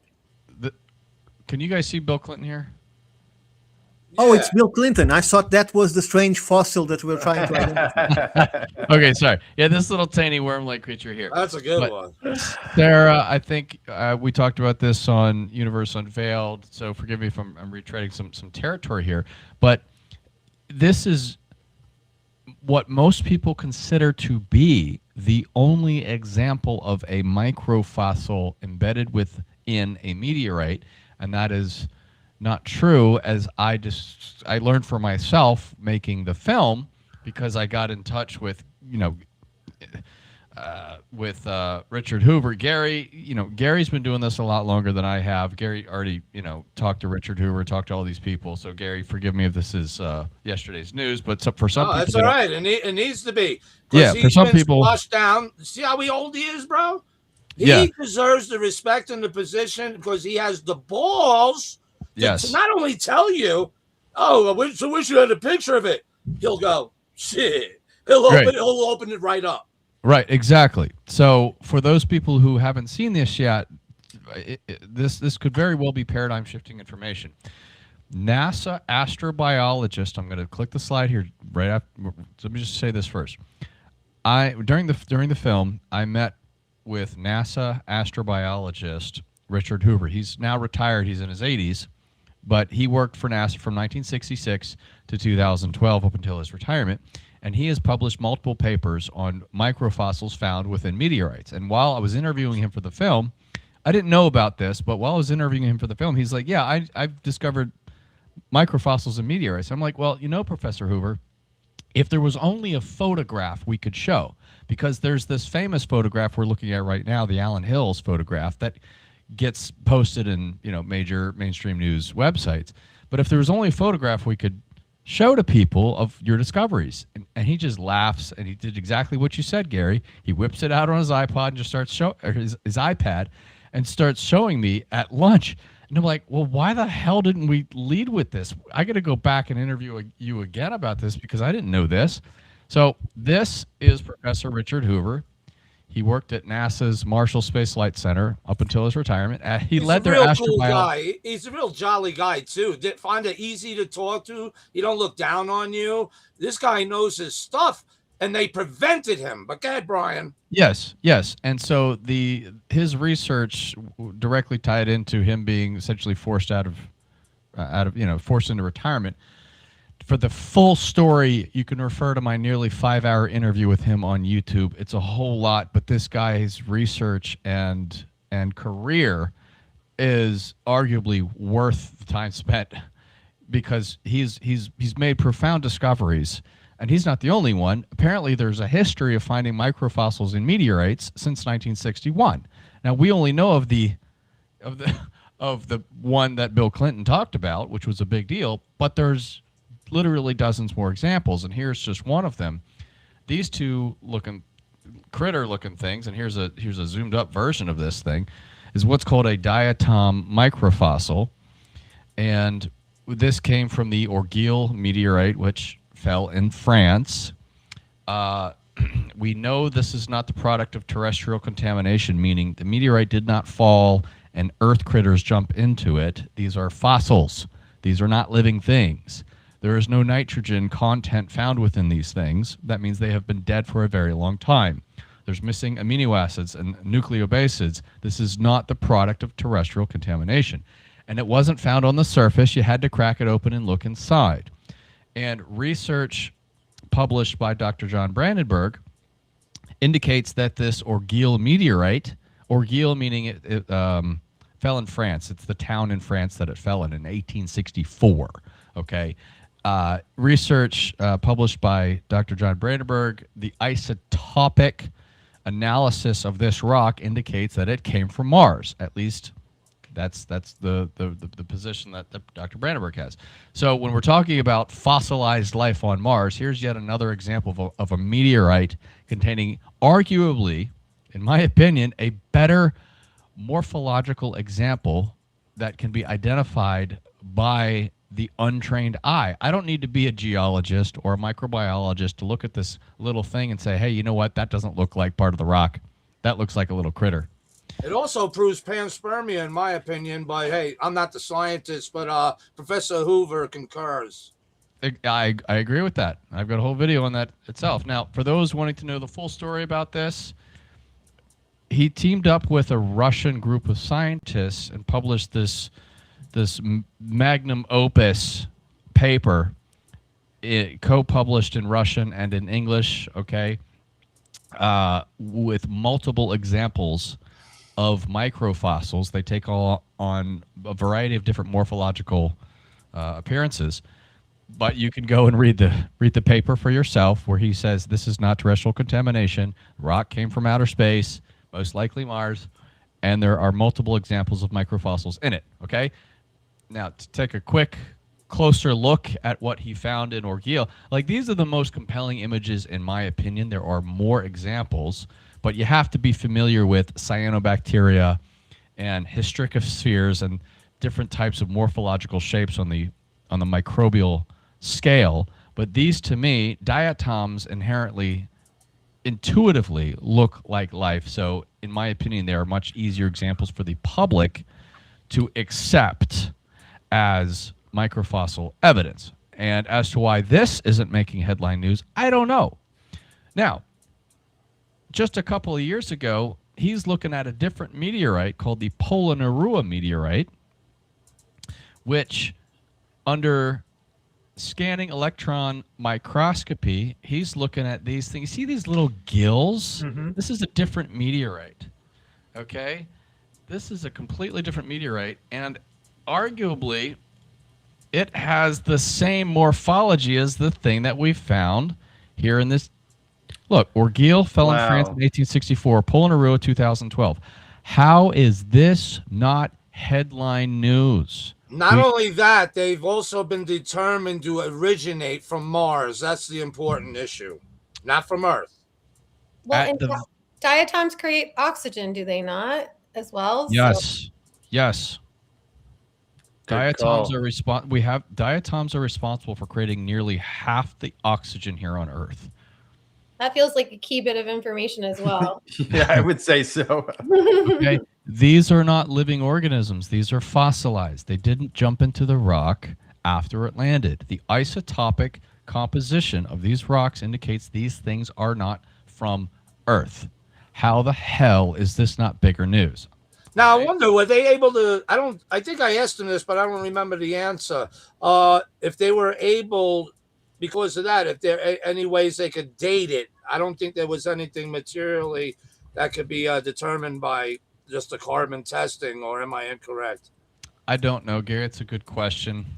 You know, I forgot. I got to look back on that interview with him. Right. I know I asked him, though. Well, what is true is that since no nitrogen was found in these examples, that indicates every living thing has nitrogen in it, okay? And when there is no nitrogen, takes thousands, if not millions of years to completely leave what was once a living being. So these things are at least thousands, if not millions of years old. That we know for sure. Now, if we're going to get into the macroscopic level here, you know, my question is, how do we identify a fossil? And most of the time, all you have to do is just look at it. Okay? Sarah, I know we went through this on Universe Unveiled. Forgive me, I got to, do a little retracing of certain things, but I do have one new thing to add, Sarah, that you haven't seen yet. So stick around. Okay, so what I first need to introduce is the concept of something called a trace fossil. Now, for those of you who don't know what a trace fossil is, it can be understood very easily by looking at this image. It's not the dinosaur itself. It's not life itself. It's their excrement. It's where the dinosaur was, right? Mm-hmm. Okay, so if you try to think about what footprint all living creatures leave, if we're going on the complete opposite side of the spectrum, imagine in your mind what a worm trace fossil would look like. Okay, it would probably look like a little squiggly line. Worms burrow into the ground. But if all that fossilizes, you can actually carve it out of the crust of the earth and take a look at it and see all these little fossilized burrowing. Okay? And we have two examples here. And I'm going to ask the panel to see if you can tell the difference. One example here is on Earth, okay, and one is on Mars. We see these squiggles here, these little squiggles of lines. Huh. All right. So let's go around the room. Yeah. Someone we haven't heard from in a bit. Which one's which? Well, Sarah will know. Yeah, not Sarah. Why you gotta throw me out there like that? I think the left one's Mars, but I could be wrong. I remember this, a couple of years back. I'm going to go right one is Mars, but I'm really not sure. The left one has the same coloration from some of the other photos. Yeah, I'm going left. Left on Mars. Left Okay. on Mars. Oleg. Yeah. Now, how big is Brian grinning? So let's judge before the next one bets, and you take all our money and win. Okay, let's see Brian smile real quick. Oleg, which one's Mars? Actually, I would say at first the right one, but from what we've been discovering on this channel, I would say the first one. It's okay if it's hard to tell. That's the point of this exercise. Right. The left one is Mars, and I want to thank Barry DiGregorio for alerting me to these things. He's the one who actually found these, and I'll show Barry later at the end of this presentation, just here in a few minutes, because it is all about crediting these researchers who spend their spare time, thousands of their hours sifting through thousands of NASA photographs to discover these things. We think NASA is supposed to be doing this. We think NASA is supposed to be photographing stuff. They're searching for life. I just showed you the screenshot from their website. They say they're searching for signs of ancient life. That, to me, includes fossils. And if they're not seriously considering this as a fossil, as a possibility for a fossil, then why not? So now, a worm trace fossil maybe isn't that sexy. That's okay. We've got some more stuff. All right. There's your sign of life. Okay. This is the more controversial one that we were just talking about. This here is an interesting creature. It is a sea creature. It is an animal, something called a crinoid. I learned all about this from Professor Richard Hoover. And what we see on the left is the fossilized remains of what is known as a stalked crinoid. It has this, while it is an animal, it kind of looks like a plant that has this trunk that roots into the ground, but these things can actually move around like starfish. They actually hunt starfish, I think, but they can move around even though they look like a plant. But it is, in fact, an animal. But what we need to make note of here is that the stalk, it comes up, while it might be hard to tell, it starts bifurcating, splitting. We can see some splitting here and here, right? And it is right here at this initial bifurcation that I want to call attention to. I have another two examples, okay, of what I'm about to show you is a stalk with the initial impression of a bifurcation. Now again, which one is on Mars, which one is on Earth?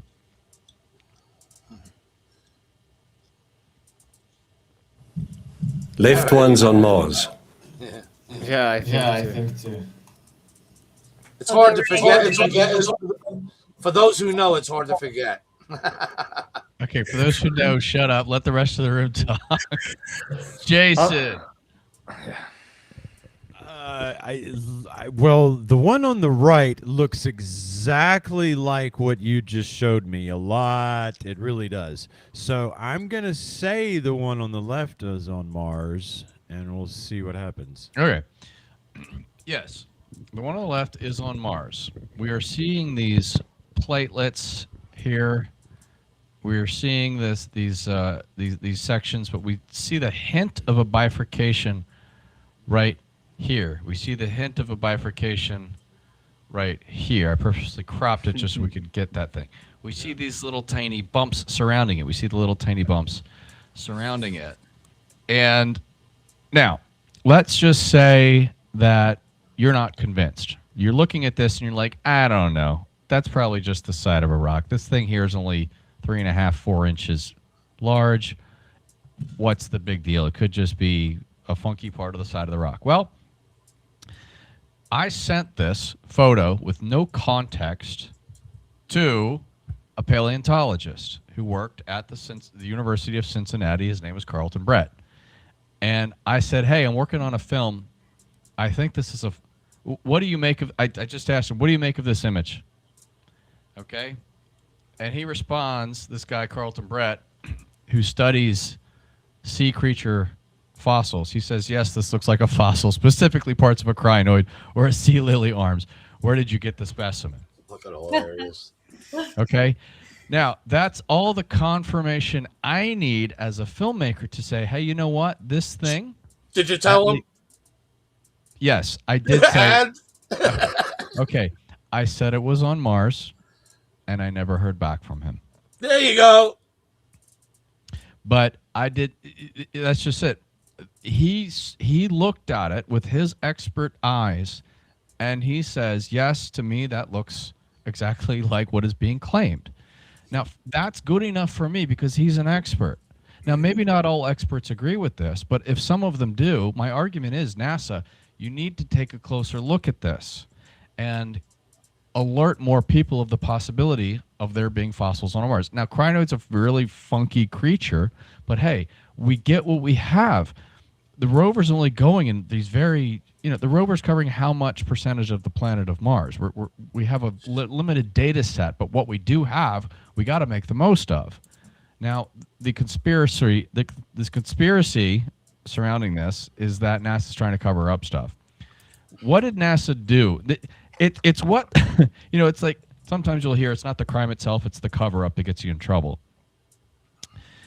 What happened next really is strange. NASA, and I'm going to do a video on this so you guys can see more of the photos in detail. NASA used their rock abrasion tool aboard the rover, the Opportunity rover, I think it was, to grind this down to a smooth surface. I don't have the images prepared, but like I said, I'm producing a video on this, and you'll see all the images. They ground this entire thing down. And Professor Richard Hoover asked, why did you do that? And the answer he was given is that they drilled into it, they ground it down because they were looking for carbon. And he says, what? That's ridiculous. You wouldn't smash open a dinosaur skull looking for brains because anything that was carbon would have been fossilized. That's a nonsense answer. But that's the answer he was provided by David McKay, who was one of the lead scientists at NASA. You have your carbon detector on board, sir? Yes, we do. So it's very strange. Why would you do that? Why wouldn't you take a series of 300 more photographs from all different angles looking at this and getting the top sea creature experts like Carlton Brett to look at this thing forever is my question. Okay? Now, moving on. What we have next, again, we're going to go back to trace fossils. And they drilled into it, Brian, looking for carbon. So isn't that confirmation of life before you just close the window on that? I mean, do you see what I'm saying? That they saw the same shit that Carlton Brett here saw? At the very least, Jason, they thought this was anomalous. And so they wanted to check into it. So fortunately, they took a photo of it before they drilled it down into nothingness. So it's just very suspicious behavior. I don't think that makes me a conspiracy nut. I think that makes me a very inquisitive individual wondering about life on a planet, because that has profound implications for us here on Earth. Is that the same tool we saw that might have done what in the image that Jen was showing us? That abrasion tool, is that what we see in the photograph from the rover? I don't know what the rock abrasion tool looks like, but it has the ability to smooth an entire rugged surface. Okay, it'll grind it down. It's grinder, yeah. So getting back to trace fossils for a moment, you guys now have been trained on Mars images, so it might be a little bit more obvious this time. But sea creatures burrow into rocks that are submerged. Marine rocks, marine creatures, they make these holes in rocks. Okay? And they have found rocks on Mars with these holes that are known to have been in an area that was once covered in water. Okay, so I'll just skip to the thing here. We have Mars on the right, Earth on the left. If NASA is saying they're looking for signs of ancient life, isn't this the evidence they are looking for? Is my question. Okay. we have more than just one They're example. looking beyond the answers of what they already know that they don't tell us. They're on their own mission. And it don't match up to what we the people are being told that mission really is. That's half the problem here. Yeah.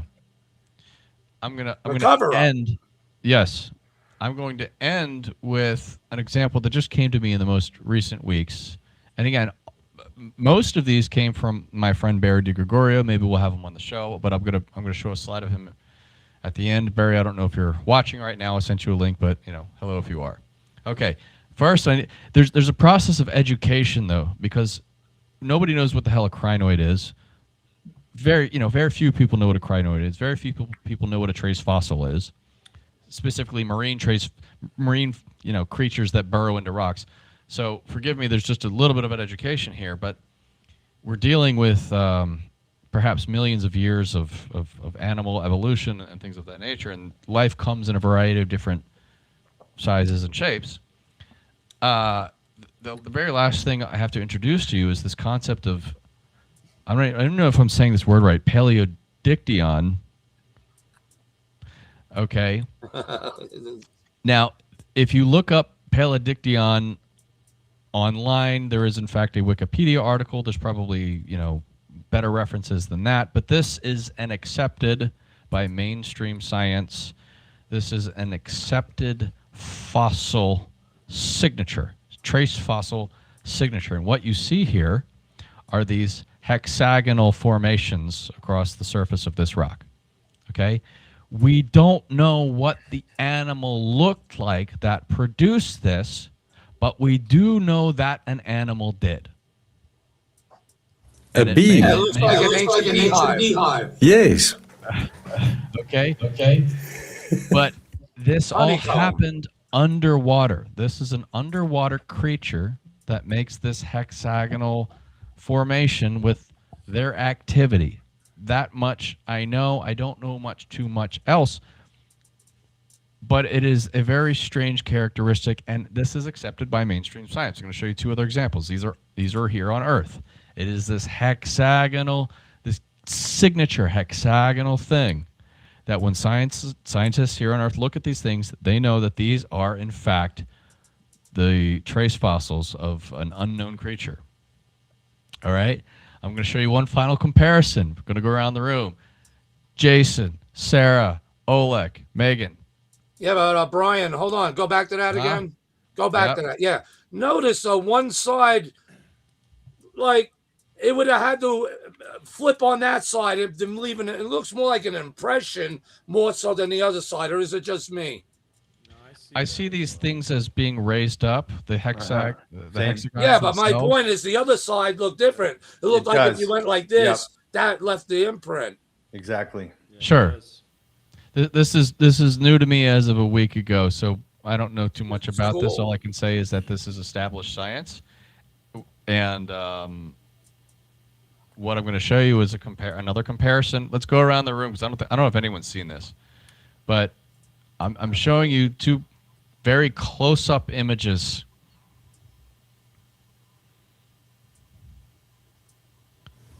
Left is Mars. Yeah. Left is Mars. Okay. I'm just gonna be the other guy, be that guy, and say the right is Mars. You guys are savvy enough. I can't fool you anymore. Okay. We've been doing this for months at this point, man. I know. Wow. And Wow. That is nice. we see these rocks covered in this stuff. Yes. It's in those boxed in areas. This is very obvious here. Yes. Very obvious here. Are you shitting me? Exactly. Haven't seen anything like it. Whoa. They have Brian, confirmed. this is in those boxed areas where the rover is right now. Right. Yep. Okay. Underwater Thank you. creature. Thank you to Barry DiGregorio. This is the gentleman. When I first started publishing videos on YouTube about Mars, I started with Barry. Barry took an interest at a very young age in the 90s of the Viking mission, specifically the biology experiments that we all talked about recently. And he wrote this book called Mars, the Living Planet, which serves as somewhat of a quasi-biography of Dr. Gilbert Levin, who invented that labeled release experiment that we talked about. That was the first biology experiment that was run on Mars that detected positive signs of life. And his co-lead investigator, Dr. Patricia Ann Stratt. This book serves as the more or less retelling of what became the Viking mission, Gil's career and his history. And he actually got Gil Levin and Patricia Ann Stratt to write the last 2 chapters of the book. And this book was published in the 90s. And in my opinion, it actually does read like a movie. Barry is a gifted writer. Gary has even spoken to him on his show quite a bit. Gary's been following this for a while. But, you know, I interviewed Barry about all of the evidence for life on Mars as well as these fossils. He's the one who's actually bringing a lot of these fossil examples to my attention. So if anyone really wants the deep dive into the Viking mission, all the details, man, he's such a gifted writer. It reads like a movie. I was so excited. It was thrilling, literally reading this book. But I just want to It's make definitely sure. historical. It's definitely very valuable for a historical record, and it puts forth all the data. What not just Barry's work, but of Dr. Gills and Patricia Ann Stratt, etc. And look where we're at today. You read that book, if you can trudge through it, believe me, like Brian says, it's cool. You can read it, trust me. Maybe not overnight, but you'll follow it. And then look where we're at today, and then what NASA's not doing. It'll be obvious. Just saying. So guys, when you hear, and you will hear this a lot, there is no evidence for life on Mars. There is no evidence for fossils on Mars. You guys have seen this stuff. In my opinion, there is evidence. It's just that people haven't seen it. And NASA doesn't want to adopt that interpretation, which then begs the question, are they really trying to pretend like this doesn't exist? Are they really trying to cover things up? I don't know. It just leaves it to us to try to hash this out, and we're just doing the best we can. And in my opinion, I think we've got some pretty solid evidence. Thanks, Brian. I agree. I hadn't seen any of that before. Yeah, thanks, Brian, and thanks, chat. It kind of pisses me off a little bit. That's my reaction. The fact that isn't some of that stuff isn't front page news and never has been, and that screams, cover up, in my opinion. And I don't know. Is anybody else having that kind of reaction to that? I think, Dave, if you look at Brian, you did a great job there, and I like particularly the Bill Clinton photo. Not Bill Clinton himself. I'm not whatever. We'll leave that one alone. But the picture, right, of that was a mainstream accepted, posited, put forth picture of a fossil, right, a proposed fossil. When I compare that picture with any of the number of ones you showed me, it is quite obvious that we're not victims of pareidolia, right? That we are seeing precisely what mainstream at that point put forth as being a fossil, and I think you showed it in number. That's what I have to say about what you showed us, and I thought that was an excellent point to show what mainstream said was a fossil from Mars, and then show us everything else. Thanks, Jason. Mars Revealer does have a channel, Renovo. Somebody was just asking. We're going to take a look at some of his stuff here shortly. Oleg, Megan, Sarah, anybody else have a reaction to Brian's presentation? Yeah, I think these were great comparisons with different kinds of Earth and Mars stuff. I have one thing that maybe wasn't for me that compelling. These that sea creatures drill these holes, and these holes on Mars, also in natural rocks there could be such holes, but the comparison was of course good. There is a possibility that these are creatures made, not natural things with the rocks, but we have to be careful of course with such things. I also was looking heavily in the comments, and a few people were comparing these towers, like these things that went straight in the previous like part of the show, to some natural formation, and I've checked them out and they weren't compelling that these are similar, so that would be for more like artificialness of the Mars ones. I agree. I looked at those two, Oleg, and yeah, I see what they're saying, but it doesn't good comparison. Anyone else? Yeah, I appreciated the new stuff because we just had Brian on our podcast, so some of that we had just seen, but like the new stuff is like, I appreciate it, and I feel like you do about it, Dave, where it just should be mainstream. Like this should be on the front page of the news. So we try to cover it. I guess that falls to us, and all the independent researchers. We try to cover Mars as much as we can because that's how we do this. Is we all keep talking about it. Yeah. Yeah, fabulous work, guys. That was all super interesting. I'm always excited for what you're going to show us each week. We're getting deeper and deeper. Yeah, this is really building. I totally agree. Thanks to these guys' work, Gary, Jean, Brian, and more. So, Dave, I want to pivot to Gary's stuff. I want Gary to share his images, but if you don't mind, I just want to sort of set it up. Is that cool with you guys? Yeah, go for it. Okay. Now we're getting deeper. Each week we get deeper. Okay, I'm really happy Gary joined us today. Gary might be new to some of you here today, but Gary has been working on this stuff for quite a long time, and Since '98. yes, Gary has impressed me with his discoveries, and what we're going to show you is the tip of the iceberg of what this guy has found. Or the tip of the pyramid. I'm so excited that we've got Jean and Gary online and participating. Not all as long as you don't show us your 3 breasts, Gary. Okay, just don't. I'm mad Martian, but I'm all male.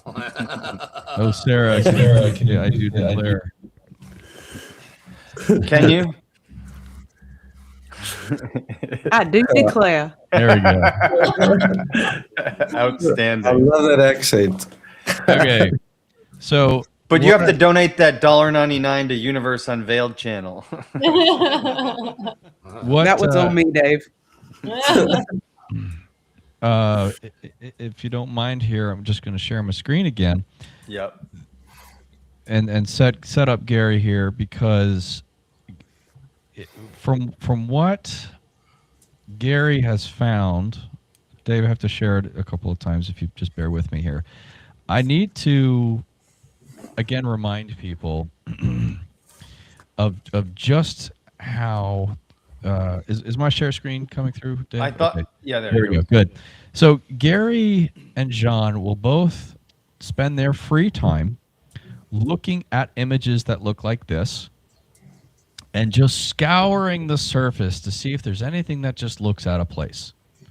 Now, at first glance, it doesn't look like much. It just looks like a bunch of natural terrain, rocky, mountainous, whatever you want to call it. Okay?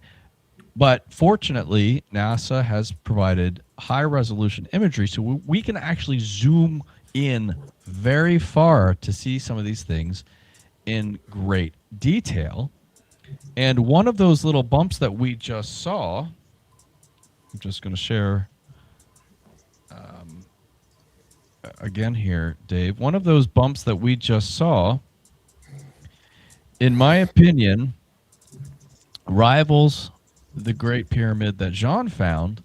And I think between the 2 pyramids that these gentlemen have found, this to me ends the discussion. Okay, and you're going to see a comparison here pop up on your screen. I hit it. Just give it a sec. Yep.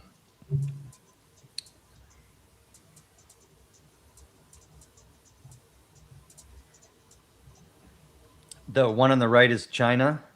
Yes. Wow. Out of all that chaos that we just saw on that previous screen, Gary, bless his heart, he spent so much time looking at Google Earth, scouring the surface, Google Mars, and scouring the surface to find something like that. That thing on the left is over 2 miles wide.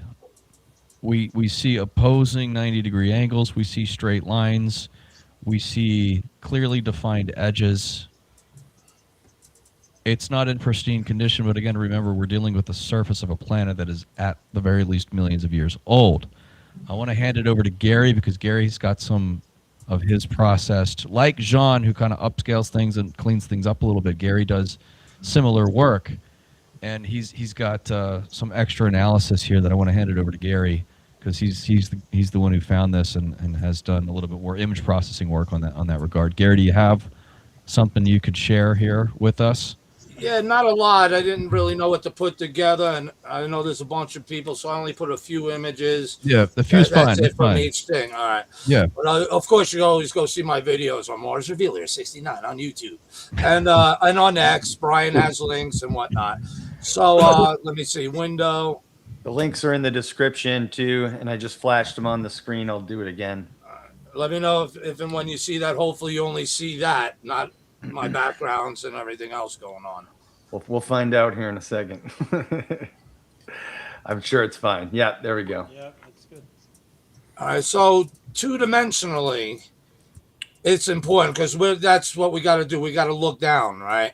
We're looking down in 2 dimensions, and it's very easy for people to overlook things because you're looking down 2-dimensionally, and the shifts and things that NASA does, and I'll just say layers or masks to try to soften things up to make it look as natural as possible, not as provocative or eye-catching or too pareidolia. You know, take your Xanax. Can't look at this. No, you don't see that. I don't see a pyramid.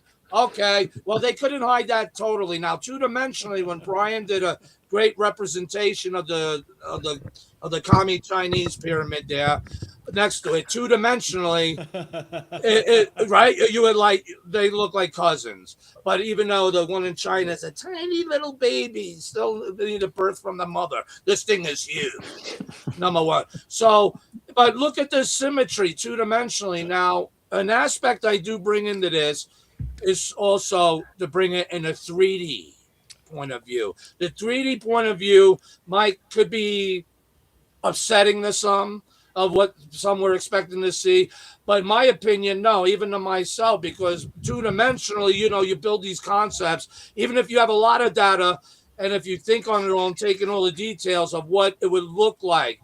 Does that make sense? Yeah, let me just interpret this. Gary, let me just interpret this for everybody. What Gary does is he uses a specialized software to try to render a 3-dimensional perspective on this thing, a 3-dimensional output. Right. That is generated by the shadows. So it's a Gary, I'm just boiling this down, distilling this down, you know, don't kill me if it's not technically accurate. Oh, go for it, man. It's quite literally a shape from shading. Okay, we're taking the shading of something and trying to render a 3D output for it, okay? It may not be 100% accurate, but hey, you know, it's like we would expect NASA to be doing this, but they're not.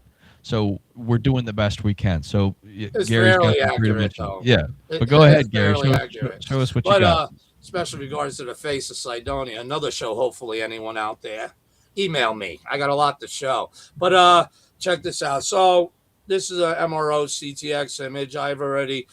I got even more processed versions where I'm bringing out more of the nook and crannies of the data. But this is good enough at the moment to show you because like those rovers, I'm beyond knowing what I'm looking at. I'm looking to prove other aspects about it, of what I see about this surface. I just don't see an archaeological site.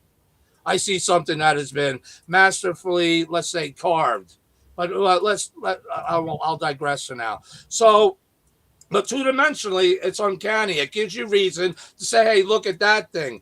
And you could tell by its geometry, right? Give the spiel, Brian, about the geometry in Carl Sagan. What do people look? I know you mentioned it before on other shows. Carl Sagan, right? He's got this famous quote. Let me give the first one first. Extraordinary claims require extraordinary evidence. If the claim that one is, I piss on. I know. But if that's the claim, okay, then what does extraordinary evidence look like? And for Carl Sagan, in his Cosmos series, he said that intelligent life on Earth first reveals itself through the geometric regularity of its constructions, roads, city grids, okay, buildings, and yes, in fact, pyramids. Because when you take a look at the pyramids, they have geometric regularity, repeated expressions of 90-degree angles. So when we're looking down at the surface of Mars, we may not see buildings, skyscrapers and cities as we know them. As we know them. But again, remember, we're dealing with the surface of a planet that is millions of years old. So what would be left is giant megalithic structures. Just look at our own megalithic structures. We don't really know how old they are. We know that they're very old, and maybe it's 6,000 years old, maybe it's 12,000, maybe it's 38,000 years old. We're still debating that here today, but they last. Megalithic structures last. And what we're seeing on Mars isn't pristine, but again, look at what's right next to this pyramid is a crater. So is it possible that the impact of that meteorite sort of damaged that corner? It might be.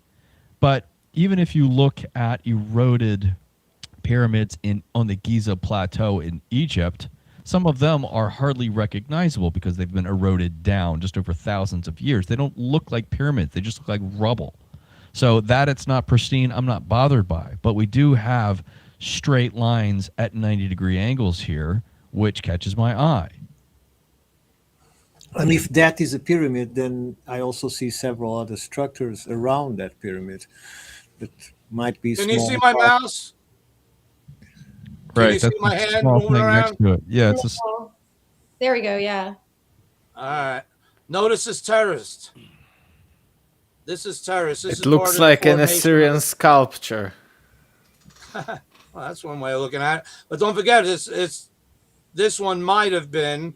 I did bring more details on this on other images I have done that I haven't presented. I'm going to save that for a book I'm doing called The Pyramids of Mars, Oasis of the Damned. So, but look, like he mentions this crater, but here's the problem. This thing still has its structure line. You're following my mouse? Yeah. Look carefully, and in my better processing, you can see it more clearly. You can see where it matches up. Everything's been carved. So this thing did not or blow it away per se. Or if it did, someone came back along and made sure they carved it to match the impact, because we have too much art, and the art is geometric itself. But two-dimensionally, yeah, you look down, I said, I see a pyramid, I laugh, and, that's what it is. And like Brian noted, it's huge, so. Cue up the 3D, Gary. All right, we're ready. Huh? Now, again, it may upset some people, but not really. Let's look at the details. All right. You got to study the details well, because when I do these renderings, believe me, I'm doing like 10 or 12 of them at times before I put anything forth to get the best rendition I can and most accurate, and also for what I believe I'm seeing in the various data. That's why having more than one source of images of a feature to study its features, again, the relief is the most important, because that's where you'll see not only the signature of intelligence, but the signature of the handiwork of those who made this. And it's not just erosion, it's art carved. But put that in the back of your brains. You might need to smoke one with me at some point. Let's do a show. But the thing is, you look at the features. So when you see three-dimensionally, it brings you more like down, not to Earth, but to Mars, pun intended, from that type of view. And it's, even though if you weren't expecting to see some, it is still just as eerie, if not more so, because of the ground level. It's like it puts you into the scene. So, Brian, thank you for explaining all that, prepping people for all that. Boom. Well, I hope boom. All right, there's another view of it. Okay. Again, once you follow and see all the relief, you will see that it doesn't look like natural erosion. It looks like artistically carved on a massive scale, because you could follow lines. If this was all destroyed from the impact of this crater, we would not have no artistic lines or features. Believe me, you would have to literally trace them all out. Then you're like, there's too much going. It's like a tattooist on acid gone mad, a real expert. And when you see that, it goes against the laws of erosion, because look what we're dealing with to begin with. A geometric structure where there shouldn't be no art or relief, let alone the structure. But I'm crazy, right? We'll see in time. But I just wanted to make that note. Now I'll stop. Oh, over here's a pyramid. Oh, crap. Right here's a pyramid, too. And this is a littler one. All right. Gary, now, show let us me the go to the 3D. next one. Yes. Okay, boom. That's one view. Look at that. You can see the pyramid cool over here, huh? Little mount, smaller, obviously, there. Look at the strong edges. Look, and looking on the relief here. Look, you can see the terraces. You can see where there's... Yeah, click around. Let's see it. Let's rotate it around. Well, I don't have the video with me. I got a few images to show. Yeah. Just go ahead. Cycle through. Right. Pyramid back here. If you've seen that or not.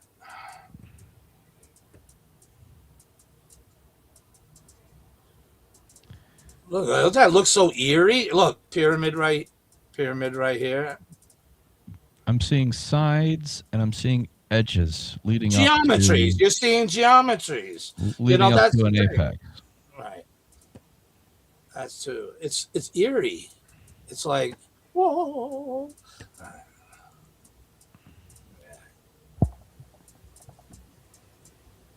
think it's really cool that you can do this and give us a better perspective. It brings it to life. It like brings it to life, right? And NASA's doing it. NASA has it, but they don't give us it. They give us this mola crapola bullshit, and it's not even accurate. Let alone, they want to push it off to us as being accurate. I won't get into that now.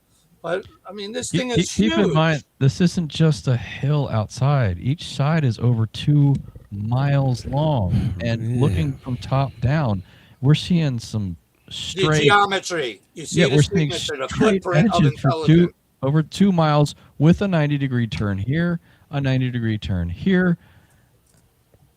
I'm okay that it's not in pristine condition.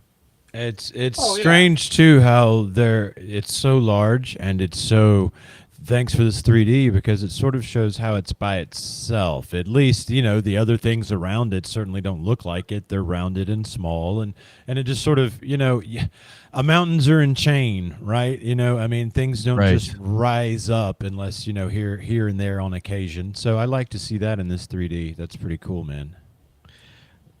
In the interest of time. Well, it's got other things around it. Little pyramidal mounds. It's not just alone. This big feature is not just alone. Even this here. Let me zoom into this, because I never focus on this on the video. I will in the book. Do you see this here where I zoomed into? Yep. Notice, again, follow the details. I did bring it out better. That's going to be for other things. But notice you can still see it here. You can still see the work of the art, the work of the ridges. You could follow it and you could trace it out. An artist or tattooist would concur if they did the same thing without using a bias that it's on Mars and it can't be. But look, this looks structural. You can see sides to it and continuation of relief that if it was not natural, everything would just be chaotic and nothing to continue on with lines or anything. This looks all-purposed, right. Especially this thing. Gary, I want to get to the other example. In the interest of time, I want to get to the other example, and then we're going to move on to one there last. You go from a artifact here. front view. Thank you. Gary, if you don't mind, please unshare so I can just share a couple images to set up the next one of your discoveries. No problem. Okay. But look at that. And no, that's not a volcano. You look down at it two-dimensionally, what did it look like? Brian hit the nail on the head. All right, let me stop sharing. All right. Did it stop sharing? Yes, thank you. Okay. I'm gonna show one more discovery made by Gary, and I'm gonna be publishing. Gary published on this a while back, but I'm gonna be publishing another video on this this upcoming week. What find is that? I thought we were gonna show the pyramid that you alerted me to the other day. No, not that one. Not that one. Oh crap! Don't worry. You got time now to get it. Just what is it? I don't want to spoil it just yet. Hang on a second. Oh. Give me a minute, Gary.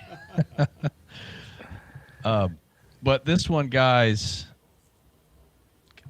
Jesus, Gary's finding some. I do want to show that one from the other day, though, before I go.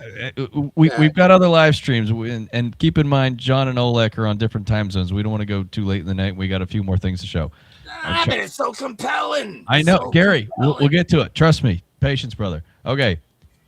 Again, I want to highlight how discerning of an eye these guys have.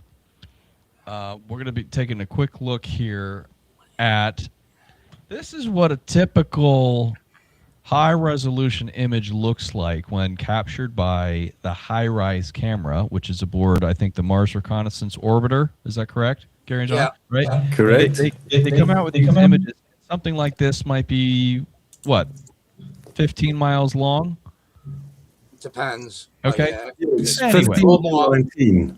Roughly something like that. And Yes. at first glance, it doesn't look like there's much here. All right. But fortunately, these things take such high resolution imagery that we can actually zoom in on something like this. But you gotta have that discerning eye, because Zoom in on it. I will. To spend time looking at something, just this image in full detail at 1-to-1 ratio could take you 4 hours. Okay. Sometimes it doesn't provide anything fruitful, but other times, you know, this one little insignificant dot down here might show you something really interesting. Okay. I think I remember. All right. So if we just zoom in a little bit more, okay, what do you guys see?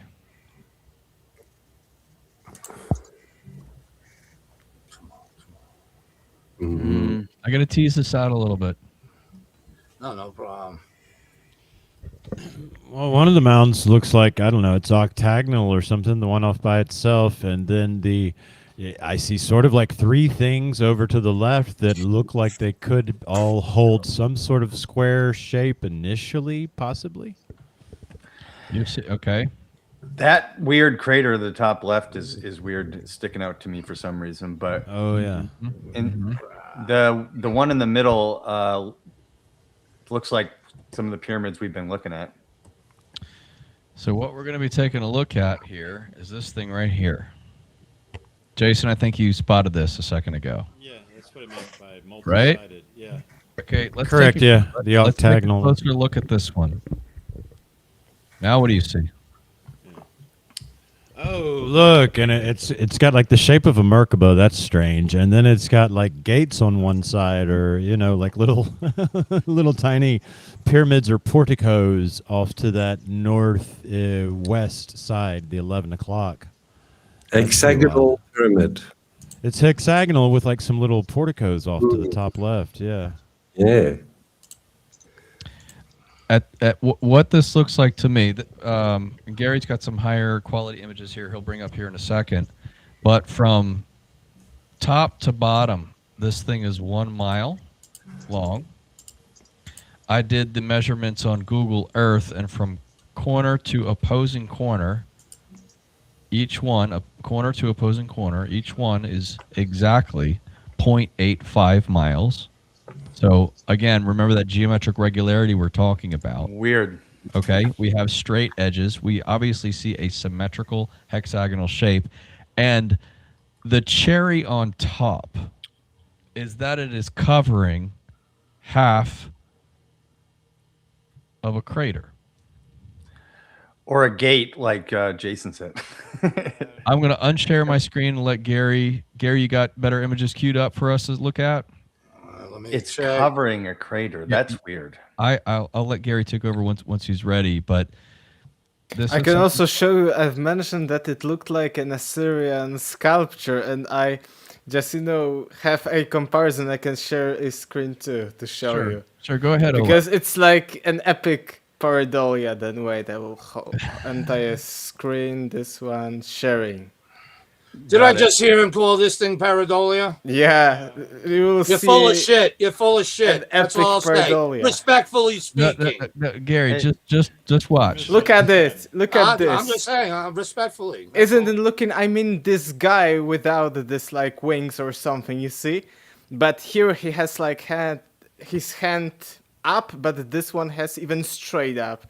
I think it looks like a human figure. You see the same like skirt thing with this different kinds of. Oh, that's to the last picture we looked at. Yeah, it was close to the pyramid, and you see he has his second hand holding something in. I think. Yeah, Gary. He's saying that this might be pareidolia, but we're just something more. If he never seen the Babylonian, it sure looks like it. I mean, thing there, he wouldn't have been able to determine that. If he never seen that emblem before, he would not have been able to determine. I think it looks like some kind of humanoid figure.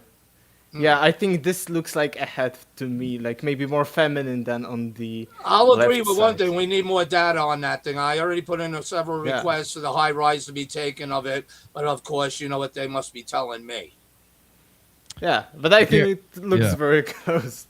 That's a good comparison. Oleg, Gary, do you have your share? Gary, my bad there, Oleg. My bad there, Oleg. Peace. I passed you, but. What I just showed you was the raw imagery from NASA, unprocessed. I didn't do anything to it. What Gary has the ability to do is to draw out more detail by, I don't know exactly his process, but more or less it involves adjusting the brightness and contrast to see some of the detail in the more as one tiny part of what I do. Okay. You see, remember what I said earlier about NASA puts these out as soft and everything. They mask shit, so you don't see the relief, so you don't get a good so you'll just pass right over it. Like you said, there's nothing to see here. That's all I'm gonna say. Yeah. So share your image, Gary. Gary can pull out more detail from these overexposed areas, which just looks washed out, but we can actually get more detail from it if you just spend the time to do so, and if you have the expertise to know how to do it. You got it up there, Gary? There we go. Yeah. So, again, Brian loves to call that a crater. I don't believe it's a crater from a distance, and without all the details, I would certainly concur. But I see something different because I'm crazy. Now, you'll all come to learn that, but we'll see how much so in time as the Martian revelation approaches. So, what we're looking at here is pretty interesting, And you were close. I think it's Jay that said it's hexagon. Right. It's six-sided. Now, check this out. All right, that's another process view I did that I'm working on. Okay, but I put that out. It still looks better than what NASA presents. Boom. Yeah.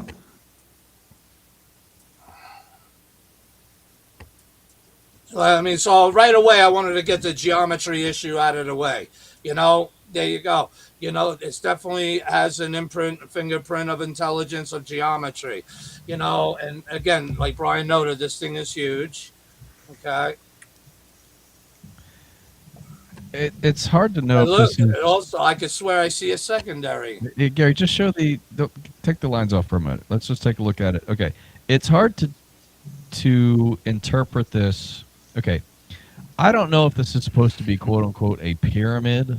I am more fascinated by the fact that it has 6 straight sides that come to a central point. That's a pyramid. Okay, fine. It's a hexagon at the very least, one that is 1 mile large. And to those people who might say, well, that can't possibly be a pyramid because pyramids have 4 sides, you know, I would argue, Could have any geometric what shape. the hell do you know? Is there some guidebook that tells us what pyramids on Mars are supposed to have? You know, I may not lean into the pyramid aspect of this, but it sure as hell looks like a 6-sided symmetrical hexagon. That's, yes, I interpret that as an impact crater. Feel free to disagree with me, but the surrounding landscape is peppered with arguably what looks like impact craters, and this thing is covering half of it. If it was an impact crater, it was utilized. Lotus, if you see my hand here, you could even see the trace line still of it. If it was an impact crater, it was utilized, and Brian would not be wrong or for even stating such a thing, because in future shows and presentations are going to show there are in fact pyramid craters, pyramids that are built into the rim of the crater itself, which would make you really wonder one couldn't have made the other. It was both intelligently created. Well, that's right. We have other examples of these structures, pyramids, being directly adjacent to craters. And if we are, I really like what Jeffrey Drumland of Chem, his interpretation of the pyramids needing to utilize a water source to pump the chemicals through the thing, because that's how they generated whatever they were doing. So being the proximity to a water source makes sense. And if these craters, this reservoir was filled with water, you know, it's, we don't have a lot of data on it, but I'm open to that interpretation of it. And I just find this I'm leaning into what Carl Sagan talks about, geometric regularity. That's what this thing exhibits. And there's no ifs, ands, or buts about it. Look at it. Yeah, the 0.85 thing got me. 0.85 miles, is that what you said? 0.85 from go back to it, Gary. Yeah, 0.85 from opposing corner in the middle section there. Okay, tip to tip, 1 mile. 0.85 on the midsection midpoints there. Oh, gotcha. From one side corner to another. Anyway, you got a 3D render for us, Gary? Yeah. Yeah, just cycle through these images here, Gary. I want to point something out. Brian, does that give us any kind of pi or phi between the relationship between one side or the other? I don't know, man. That's outside of my wheelhouse. It's 1.367942 kilometers. Just throwing that out there. So you see that? People would call that a crater. I just want to point that out as we study this thing, right? But keep in mind this interesting feature here. All right. Okay.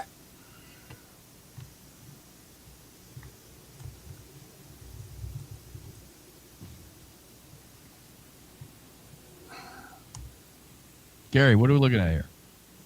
This is that supposed crater. Oh, on the right? Notice this terrace. It's also risen, and it's got geometry to it too, tetrahedral-ish geometry about it. But anyway, this is cycle through. Let's see the different sides. Here's the so-called partial crater right here. I know, Gary. We got to get to the next thing, so just cycle through here, just real quick. Yeah, look at that. Looks pyramidal from the side, that crater. Yes. Now look at this. Follow this line. It's terraced also. This is the edge of that so-called crater. If we're looking at it this side, it looks like a square or a rectangle. And notice it comes down like with an X. That's interesting. I just thought I'd point that out. Yeah, just do a spin around. There you go. Keep going. So, for what it's worth, we have some 3D renderings here. When looking at it from just the 2D perspective. And now a 3D. Interesting. We've got geometric regularity to it. That's a good one right there. Go back, Gary. It might be See the pyramid-ish, the tetrahedral geometry in these the so-called crater that rises up like geometry, as pyramidal geometry, even going inside the flute of this so-called rim of the crater. This is interesting, very interesting. I think the software maybe exaggerates just a little bit here and there, but maybe. Dude, I've done so many tests, but yeah, I know what I'm doing, dude. I know. We got to talk. We can talk about it later. Anyway, thank you, Gary. I think these are great finds. And just to wrap things up, we've got one artifact that John's got queued up here. Gary, if you don't mind ending the share screen, so Jean can just bring up one last thing here before we go. Right, let's just get that lined up. Got it. Okay, can you see my screen? It's coming. Not yet. Just give it Cool. a sec. Let's give it a sec. Okay, this was found by, was this Martine Graney, Jean? Yes. Oh, I haven't met, I don't know, sorry, I don't know who Martine Graney is, but just She doesn't really want to come out and talk. Okay, you guys, okay. She posts on Facebook mostly. All right, well, this was found by her, and I included this in the film, but I hadn't yet met John, so I'm like, John, do an upscale of this one here. So just a comparison, we can see that the upscale, I don't know about you, but I just don't think it really mischaracterizes what we're looking at. It's just providing a little extra clarity. And it just looks like such an anomaly in a sea of what is arguably just rocks, okay? There's something that just stands out here. And John, if you don't mind just zooming into it a little bit.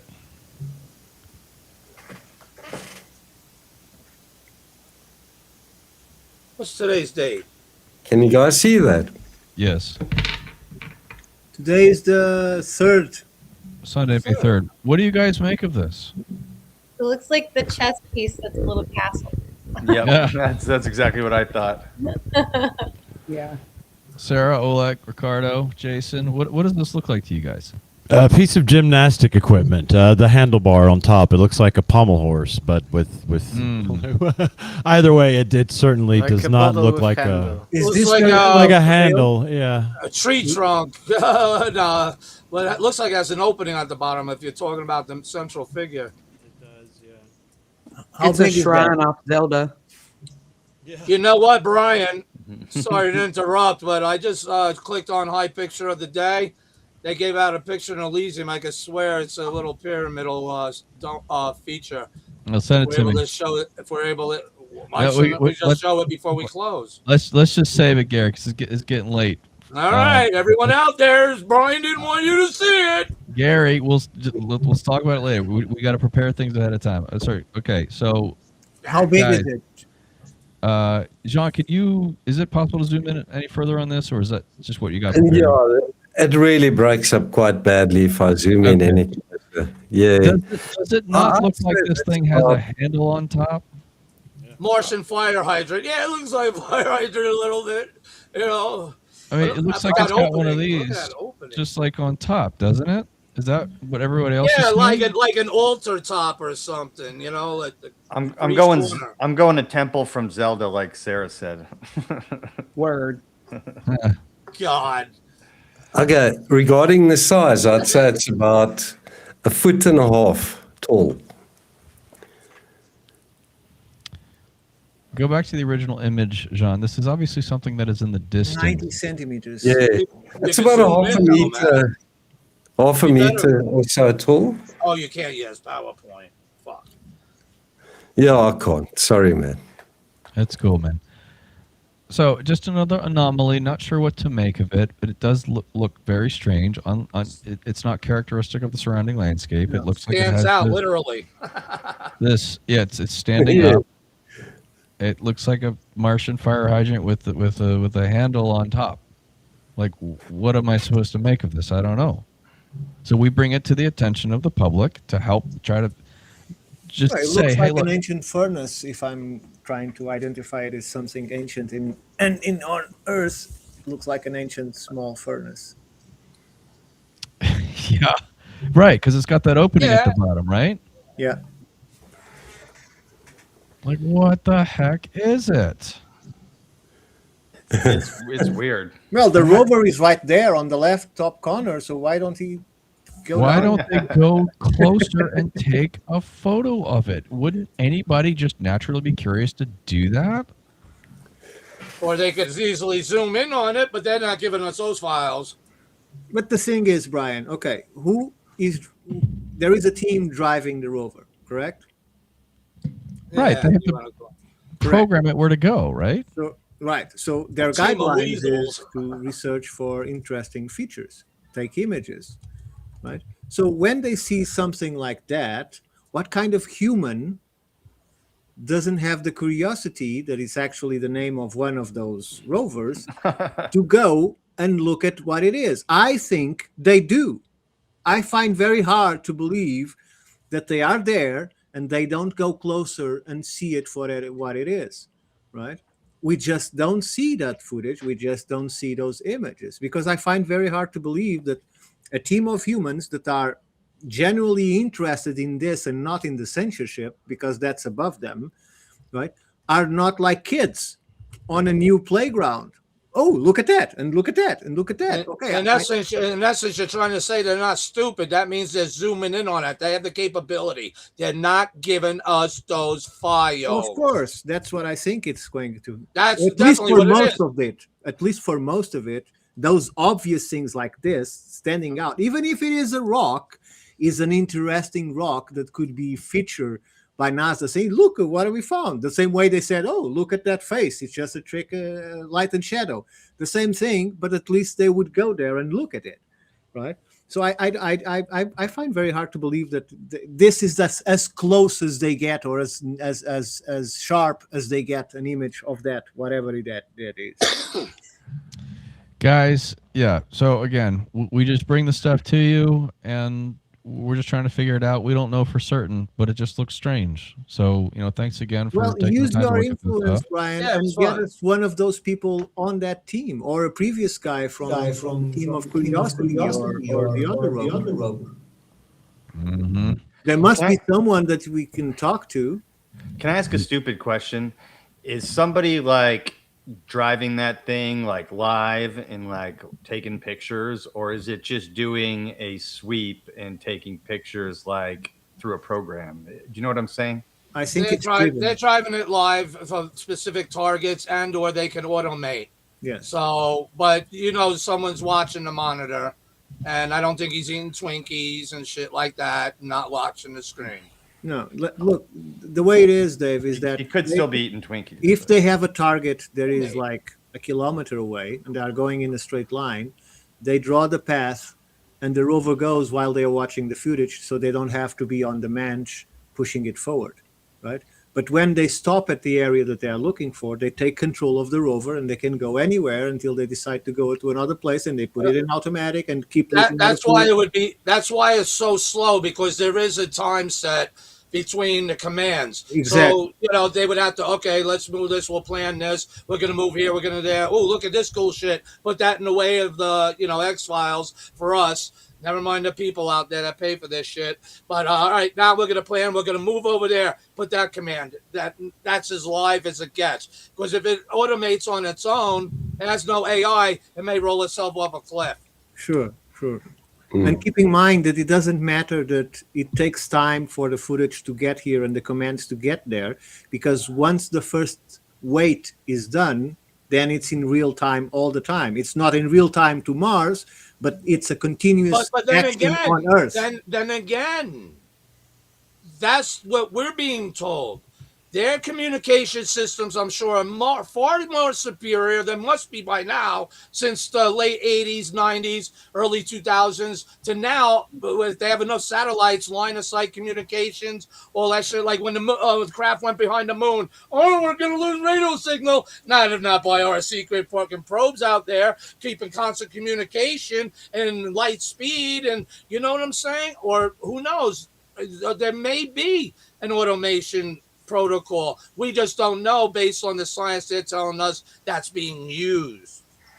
Does that make sense? If they created an AI protocol to drive the rovers, they would be proud enough to tell us, "Look, we have this new AI program They that plan on identifies doing funny that. things." Right, They but plan on doing that with the next rover. The Curiosity rover was landed in 10 years ago. They didn't have AI then, so someone's driving this thing. They do plan on using it, and one of the next rovers coming up. Sure, so, but to some there is a degree. human being saying, go to this coordinate, go to that Right. coordinate. They scan the landscape, see where it's not going to get stuck. But they could zoom in on everything as they do. That's why they don't care about us. They're not giving us the X-Files. Can they they're not zoom allowed. in? Do these cameras zoom in? Yeah. Yeah. They got zoom capabilities. Are you kidding me? They're not even giving us the highest resolution shit that they did. John, remember years ago? The pictures were better, crisper. They were full resolution. And then what happened? What happened? Oh, well, we lessened in degrees with pyramidized tips and shit like this. Either way, it's called diminishing. But whatever. We remember, right, John? Yep. The Mars global surveyor photographs are better than the high-rise in some Every circumstances. single one, and Wow. especially the landings. Curiosity, Spirit, same crap. We had Yeah. good ones, but then they would always make them less of them, and you see a bunch of JPEG art. It was disgusting, man. It was disgusting. All right, But that's guys. the politics. We're at 3 hours here, so we got to wrap it up. But I want to thank everyone for joining in and take a look at this stuff. Gary, thanks for joining us today and giving us a chance to talk about your discoveries. It's amazing stuff, and like I said, there's a lot more On from us Gary all we'll get into now. later. Yep. So, anyway, thank you guys. All right. I want to give everybody an opportunity to say good night, and I'll let you go first because it's late, super late there in Poland. Yes, but it's thanks for actually the joining show. next day already. So thank you guys. Really enjoyed today. So many new angles to all of these new discoveries. Can't wait for more. And I even feel inspired to research more all of these different kinds because you need so many areas of knowledge, science, technology to comprehend all of that. So it was really cool. Thank you everyone, and thanks for having me on. If anyone wants to find my stuff, my channel, my book, just copy and paste my name and surname, Aleksander Czeszkiewicz, and you will find me on YouTube and other platforms, and of course my book on Amazon. Thank you. You're welcome, sir, and thank you for joining. Thank you. Jason Huffman on Facebook, Shaman711_ on X and YouTube. As always, gentlemen, guys, my work, and if you're interested, you can find it on YouTube, has shown me many things like what you show me on Mars here on Earth. And as always, I have a great time sitting here with you all, considering what that could possibly mean about Mars and what it could possibly mean about the human story. Because most of all, what we're really trying to do, audience, is scratch our and your curiosity about the truth of our past. And thank you, gentlemen, for doing that so well with your time and effort. Thank you, Jason. Ricardo? Thanks, Jason. Well, aside from what Jason said, just Sarah apparently is not with us, so Yeah, she had to go. So Universe Unveiled, they just released their news today.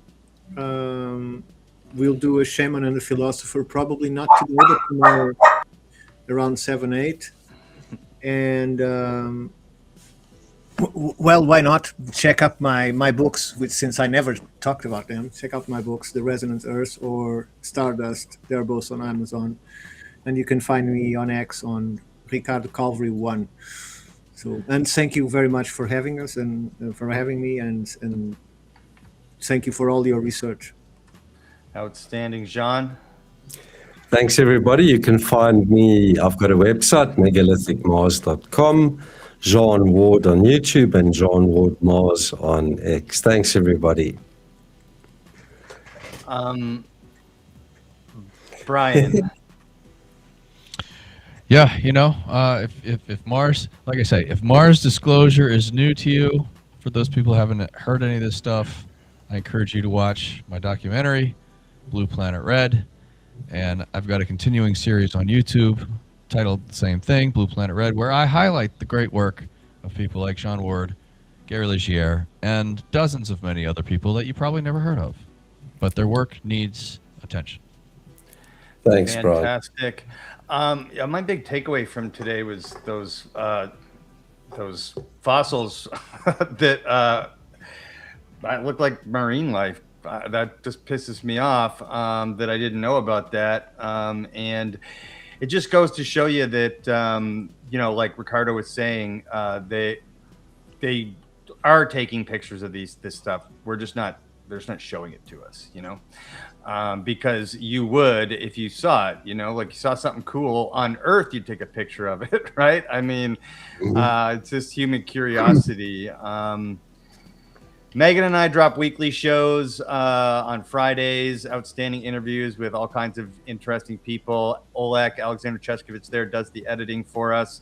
We're really proud of our show, and we really appreciate anyone who's already subscribed. But if you haven't subscribed yet, we'd love that. Megan, any final words?